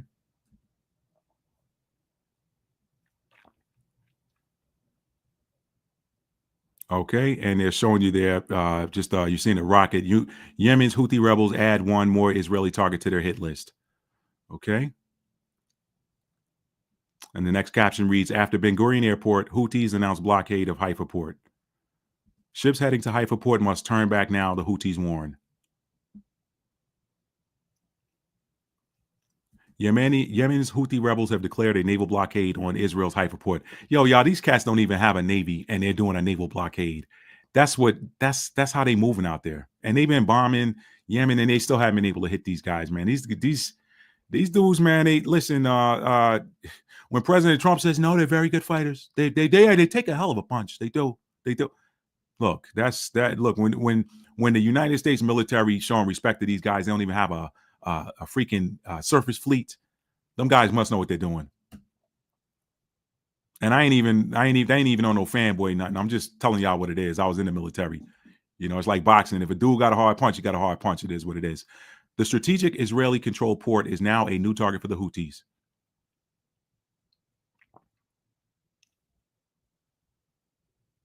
Houthi military spokesman issued a warning to all maritime companies. He's not talking anymore. I can go back with the volume.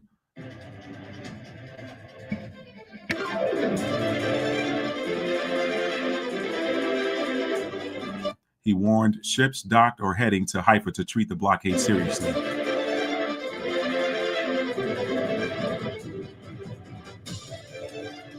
Oh, there we go again. I ain't doing that. In response to the Israeli, though, this is again their leader or whatever, their spokesperson, whatever. This came from Ansarullah Media Center, and this was on May 19th. In response to the Israeli enemy's escalation of his brutal aggression against our people and in Gaza, committing dozens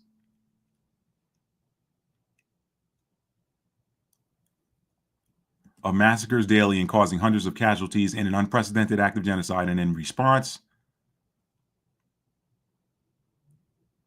to the continued siege and starvation and the enemy's refusal to halt its aggression and lift the blockade, the Yemeni armed forces, he's reading his speech or whatever, relying on God and with his guidance, have decided to implement the leadership's directives to begin working to enforce a naval blockade of the port of Haifa.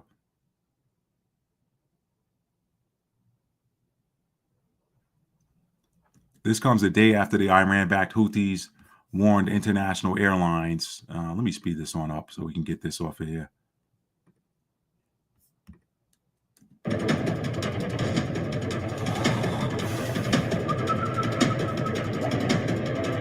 Against flying to and landing flights at the Ben Gurion Airport in Israel. So y'all can look some of this stuff up. It's out there. The Western media don't carry this stuff, by the way. I mean, you got to read either the Times of Israel or Times of India, some of these Eastern news outlets, because the Western ones, they probably showing y'all the Diddy trial, right? Distractions. In the last 3 days, the Houthis have attacked the airport thrice with drones and missiles.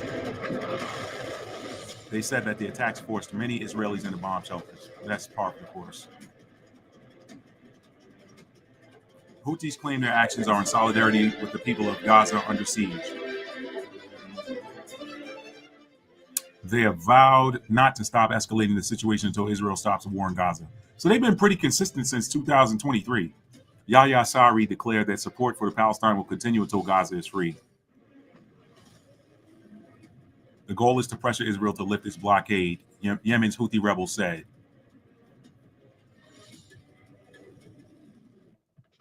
And I'm gonna say this, y'all. Okay, I can stop sharing that. Here's the deal: that dude is just on the right, beanie man Netanyahu. He ain't got no choice but to keep fighting him, because if he stops fighting and he's ousted from office, you're going to jail, as Donald Trump would say. You're going straight to jail. He does not. He's got an international arrest warrant out for him, so he's got no choice. But he's caught between a rock and a hard place. He's got to keep going at what he's doing. So let's see. Beauty of Core Physics said, might there be something huge this weekend when Saturn goes into Aries with Israel? It could be. It could be. Saturn, the planet of karma, going into the sign of the warrior, the sign of the ram, the sign of sudden impulsiveness. I wouldn't be surprised. I would not be surprised. This is the watch as well as pray season, y'all. This is watch as well as pray season from the instruction from the New Testament. Watch and pray, right? Let's see what we got here.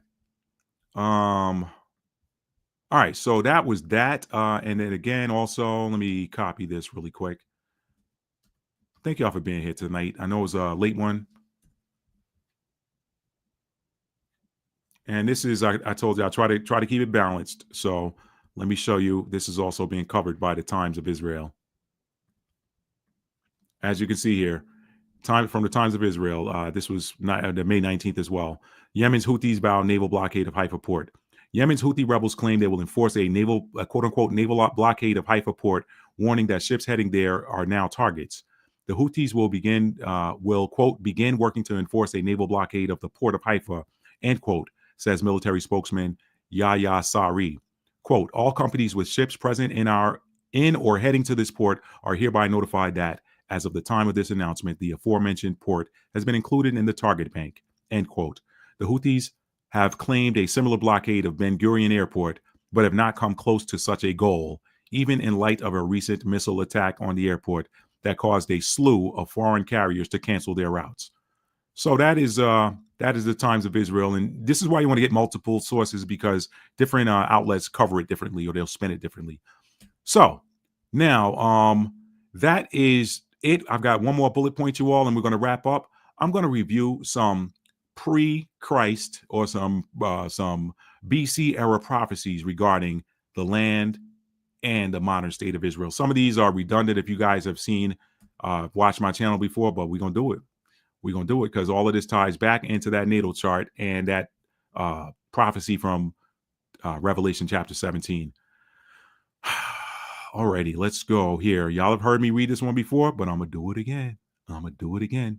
This has to deal with the Declaration of Independence 77 years ago.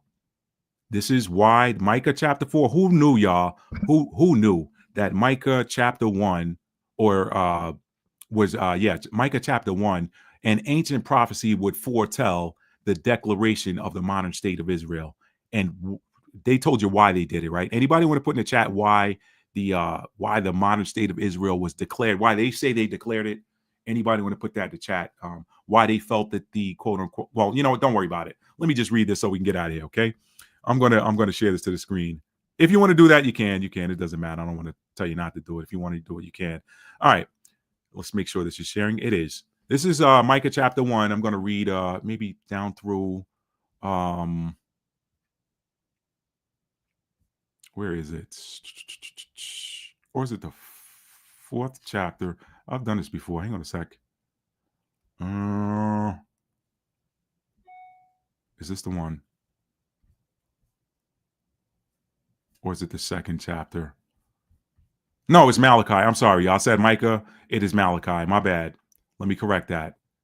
Too many M's. Malachi chapter 1. This is the prophecy, okay? Malachi chapter 1. The burden of the word of the Lord to Israel by Malachi. I have loved you, saith the Lord. Yet you say, wherein hast thou loved us? Was not Esau Jacob's brother, saith the Lord? Yet I loved Jacob, and I hated Esau, and laid his mountains and his heritage waste for the dragons of the wilderness. And you can kind of read some of that in the book of Jasher, I believe it is, somewhere around the 89th, 90th, 91st chapter, somewhere around in there in the book of Jasher. That talks about how Esau's mountains were laid waste. Okay, so let's keep it moving. Let's keep it moving. I think by Chittim, and Chittim is like they're like, I believe Chittim is the precursors to the Romans. Somebody correct me if I'm wrong on that in the chat or in the comments if you're watching this on demand.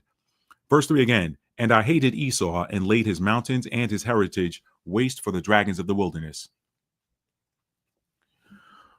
Whereas Edom saith, we are impoverished, but we will return and build the desolate places. Thus saith the Lord of hosts. They shall build, but I will throw down, and they shall call them the border of wickedness, and the people against whom the Lord hath indignation forever. Verse 5, and your eyes shall see, and you shall say, the Most High will be magnified from the border of Israel. Let's go back there. Verse 4, whereas Edom saith, we are impoverished, but we will return and build the desolate places. The Declaration of the State in 1948 is right there. It's right there. We're impoverished. Did they not leave Europe saying, hey, we're broken down, we were destroyed, we had our backs broken by this evil monster hailing out of Germany? But we're impoverished, but we will return and build the desolate places. That prophecy of 1948 statehood declaration, all this time is right there in Malachi. Stop saying Micah, Matt. Malachi chapter 1, verse 4, right there. But this is a call response.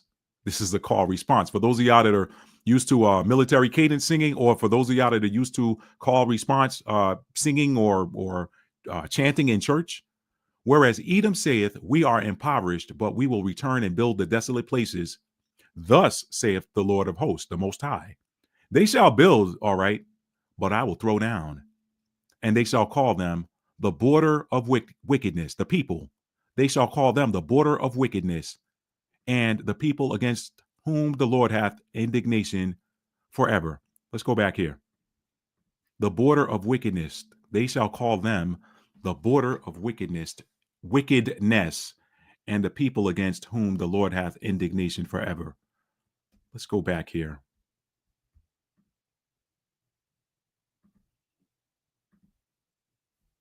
Oh, I closed it. Hang on.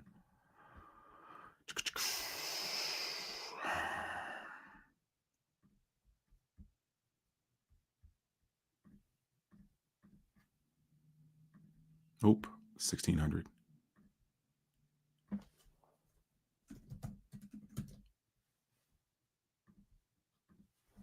All right, let's go back here. Let's show this again.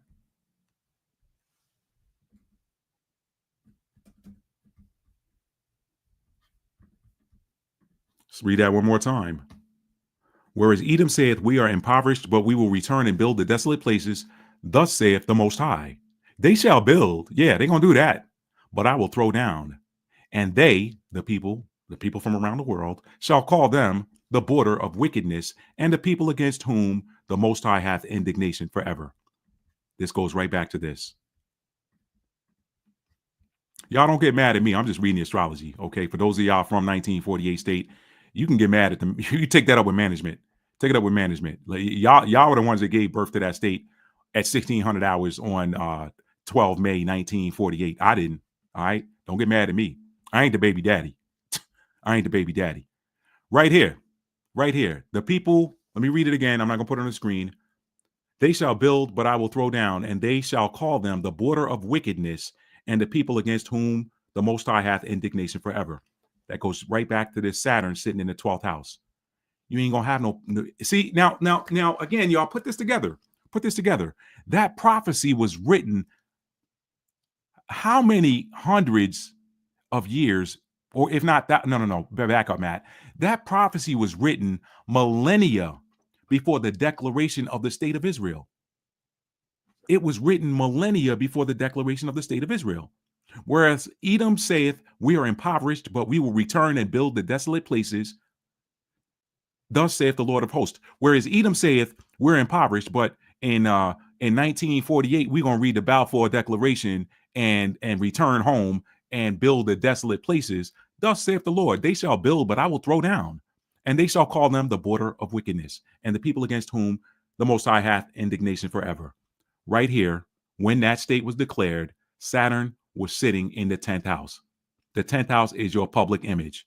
So if you got Saturn in your 10th house, you are not going to have a favorable public image until you break whatever, you do whatever you need to do, whatever you're supposed to do, whatever you came here to do, to free yourself from that Saturn house restriction. That's how that works. Saturn is that mother that says, you want a cookie? You're not getting any cookies till you clean your room, do your homework, go down, go clean up the yard, go wash the car. Mama gonna give you a whole bunch of stuff. Daddy you go ask daddy, can I have? Daddy got you. Mama's like, nah, you got to do this, and this, and then I might give it to you, because I ain't like the way you were talking earlier. That's that Mama Saturn energy. You're sitting in the 10th house. You can't get a favorable public image, and that prophecy was written thousands of years before the Declaration of Statehood. You can't make this stuff up, people. You can't make it up. You cannot make it up. So that was one BC era prophecy regarding the land, okay, or regarding the modern state of Israel. Now let me read this final prophecy regarding the land, and we're gonna wrap up. Thank y'all for being here tonight. All right, let's go here. And y'all have heard me read this before. I'm gonna do it again. I'm not going. Let me find a way to speed through this. Let me speed through this. Here we go.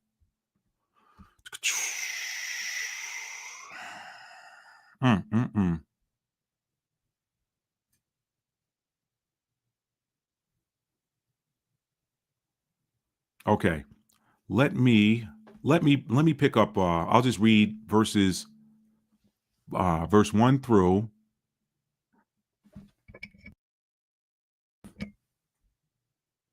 verses 1 through 20. I'm gonna fly through this because this is the last part. All right. I gave you the prophecy concerning the 1948 state. Now I'm gonna give you the prophecy concerning the land, and we're gonna get out of here. This is why, y'all, I titled this video, why the end of Taurus season 2025 might mark the beginning, or might mark the end of a 77-year bull run for the state of Israel. Bull market, bull run. Hey, we grabbing, we're acquiring. This is ours. The second house, Taurus, that's about my stuff. Scorpio, the 8th house, that's about our stuff. Okay, they're born with Taurus in the 8th house. That's double the energy. Taurus is about my stuff. The 8th house is about our stuff, but it's also about that sacred energy exchange energy. Okay, go back to Revelation, read 17, Revelation 17 and 1 through 5. All right, let's get this done.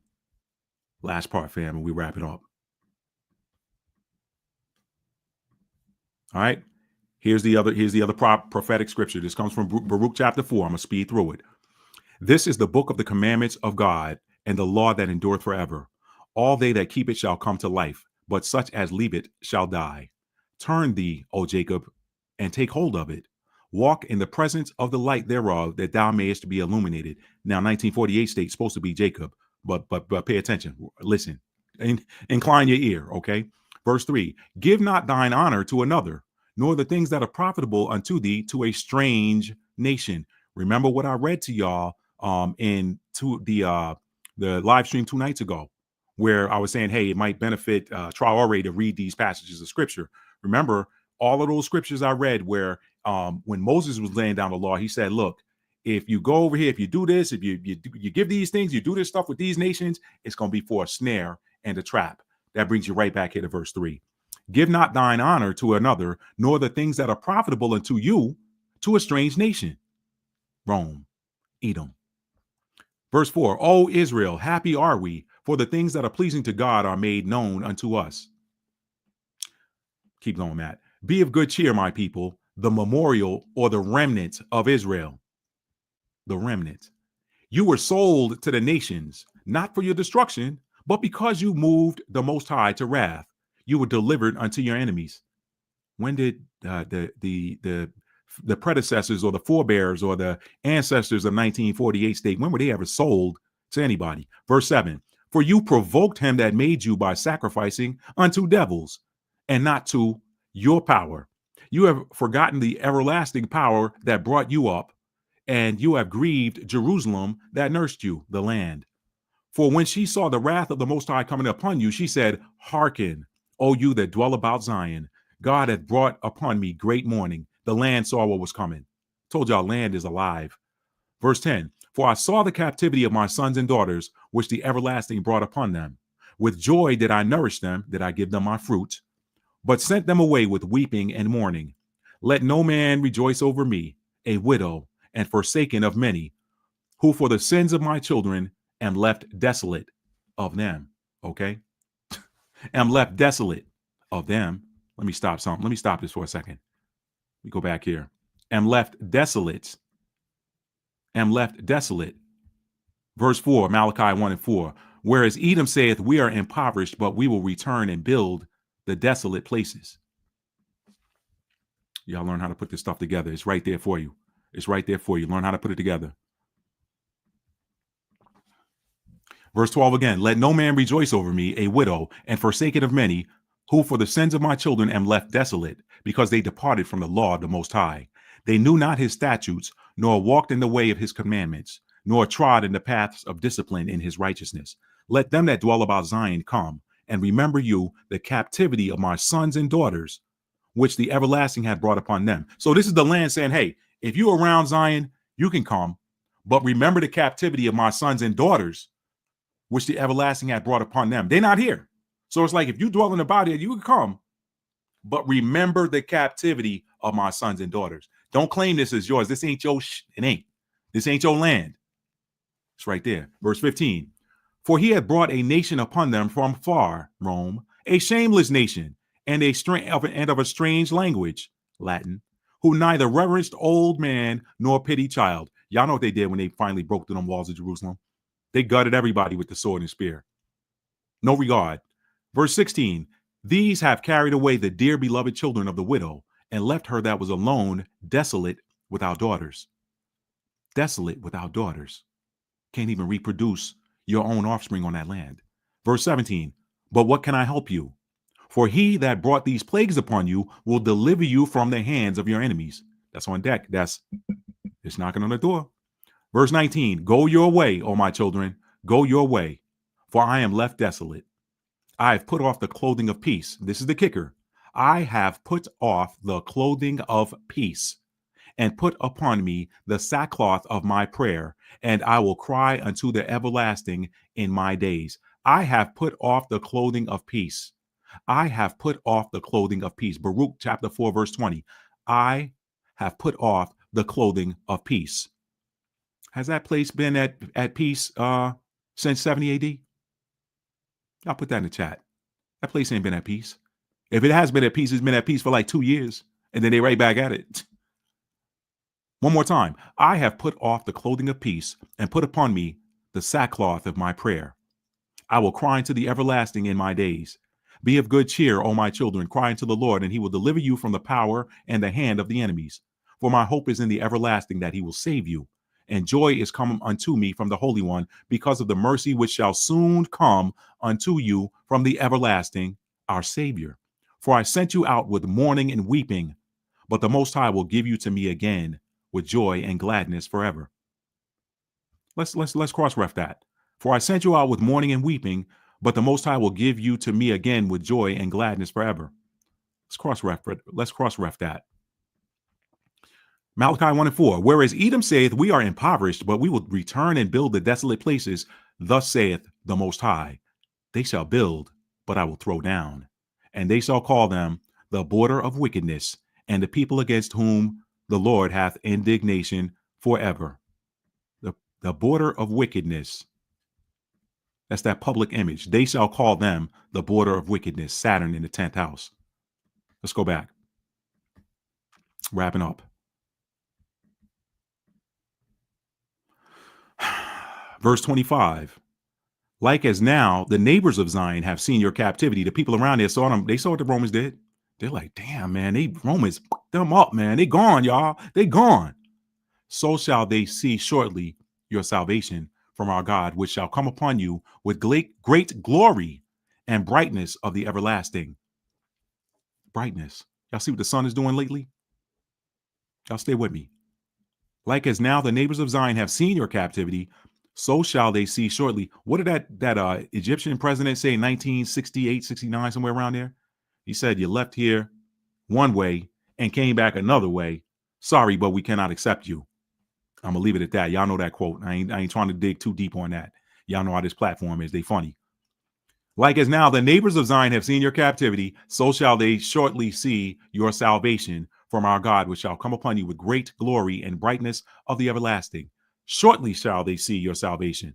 I told y'all time does not exist. There's only divine timing and divine purpose. Okay? So shortly, oh man, that's been thousands of years. You know what? Thousands of years is as a day. Verse 25, my children, suffer patiently the wrath that has come upon you from God, for thine enemy hath persecuted you, but shortly you shall see his destruction and shall tread upon his neck. While the end of Taurus season 2025 might mark the end of a 77-year bull run for the state of Israel. All them sevens. You know what 7 is? 7 is the energy of balance. It's about things being brought back into balance. All right? My children, suffer patiently the wrath that has come upon you from the Most High, for thine enemy hath persecuted you, but shortly you shall see his destruction and shall tread upon his neck.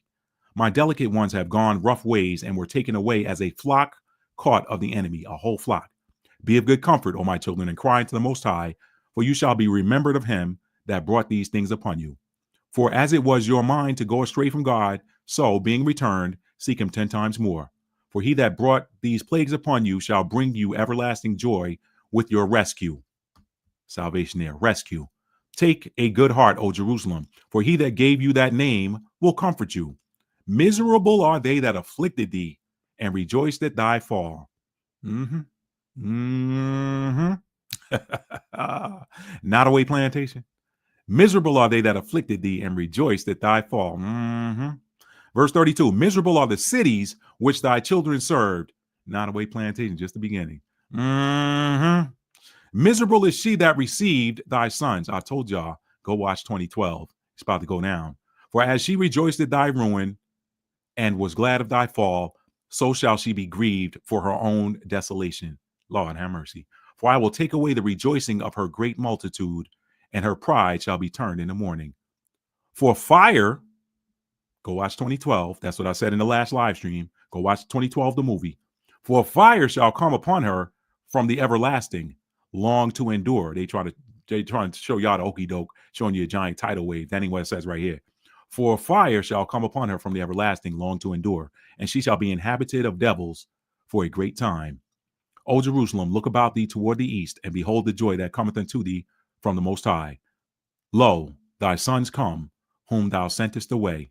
They come gathered together from the east to the west by the word of the Holy One, rejoicing in the glory of the Most High.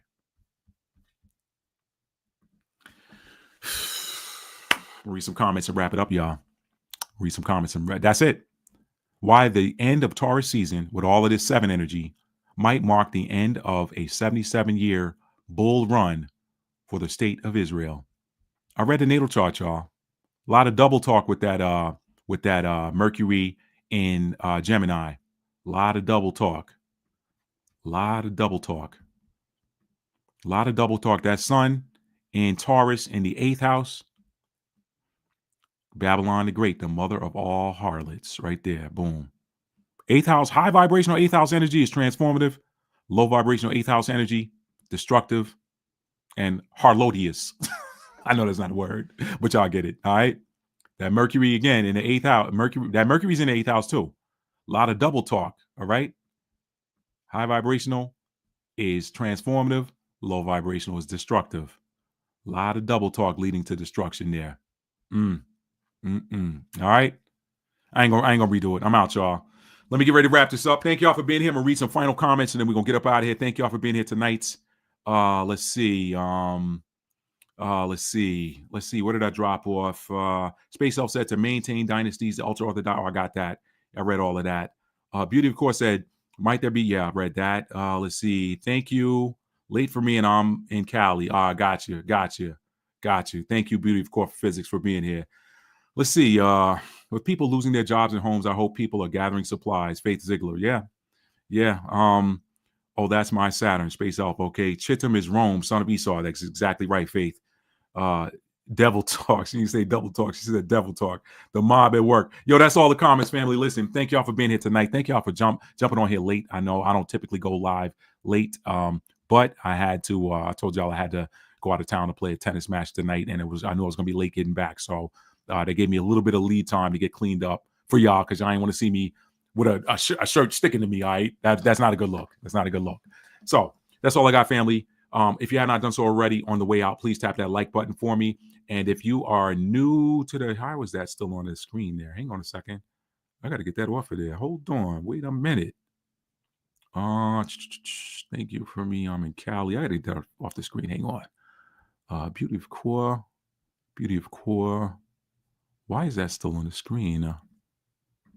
Okay, that got it off. That works. Okay. Now, Beauty of Court, thank you. I appreciate you. Bernadette, thank you so much. You guys, listen, if you haven't done so already, tap the like button for me on the way out. And if you're new to this channel, you like being entertained, educated, uplift. Oh, by the way, this was for entertainment purposes only. For those of y'all don't want to get mad, it's for entertainment. It's a movie, all right? It's a 2-hour movie, all right? Don't get mad. Take it up with management. Take it up with the writers. Take it up with the baby daddy. I didn't give birth to that baby that was born 77 years ago. I ain't the baby daddy, and I ain't the baby mama. All right? Y'all take it up with them. Take it up with David BG. All right? Ben Guri. Yeah, take it up with him. He the baby daddy. Wait, he ain't here, so you can't argue that with him. Oh, well. Anyway, don't get mad at me. This is for entertainment purposes only, and hopefully you were entertained. If you weren't, sorry. Some people don't like. I don't like all the movies I see. It is what it is. All right? If you're new to this channel and you like being entertained, educated, uplifted, inspired, please hit that subscribe button and make sure you have the notification bell set to all so that you'll be notified when I drop new content. All right. And last but not least, tell somebody you love them and mean it. How do you mean it? You have to show it. Love is a verb. It is a noun as well. But when we focus on the verb, the noun always takes care of itself. And last but not least, authenticity, family. Authenticity. Be your authentic self. Authenticity is the direct path to your destiny. You will never arrive at your destiny if you are not operating in 100% authenticity. Who are you?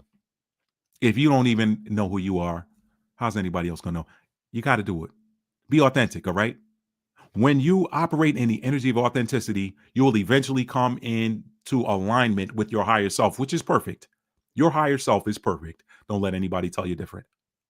When you can get your lower self to meet your higher self, you will walk as gods and goddesses in this earth realm because you'll be perfect. You'll be perfect. Okay? And I'm not saying it with everybody, nobody's perfect. That's not what I'm talking about. I'm talking about when you choose to be authentic, when you choose to walk in the energy of authenticity, you will arrive at your destiny. Because guess what? Your destiny is assigned to you, and it is based on you being authentic. And if you're not being authentic, how are you going to get there? How are you going to get there? All right?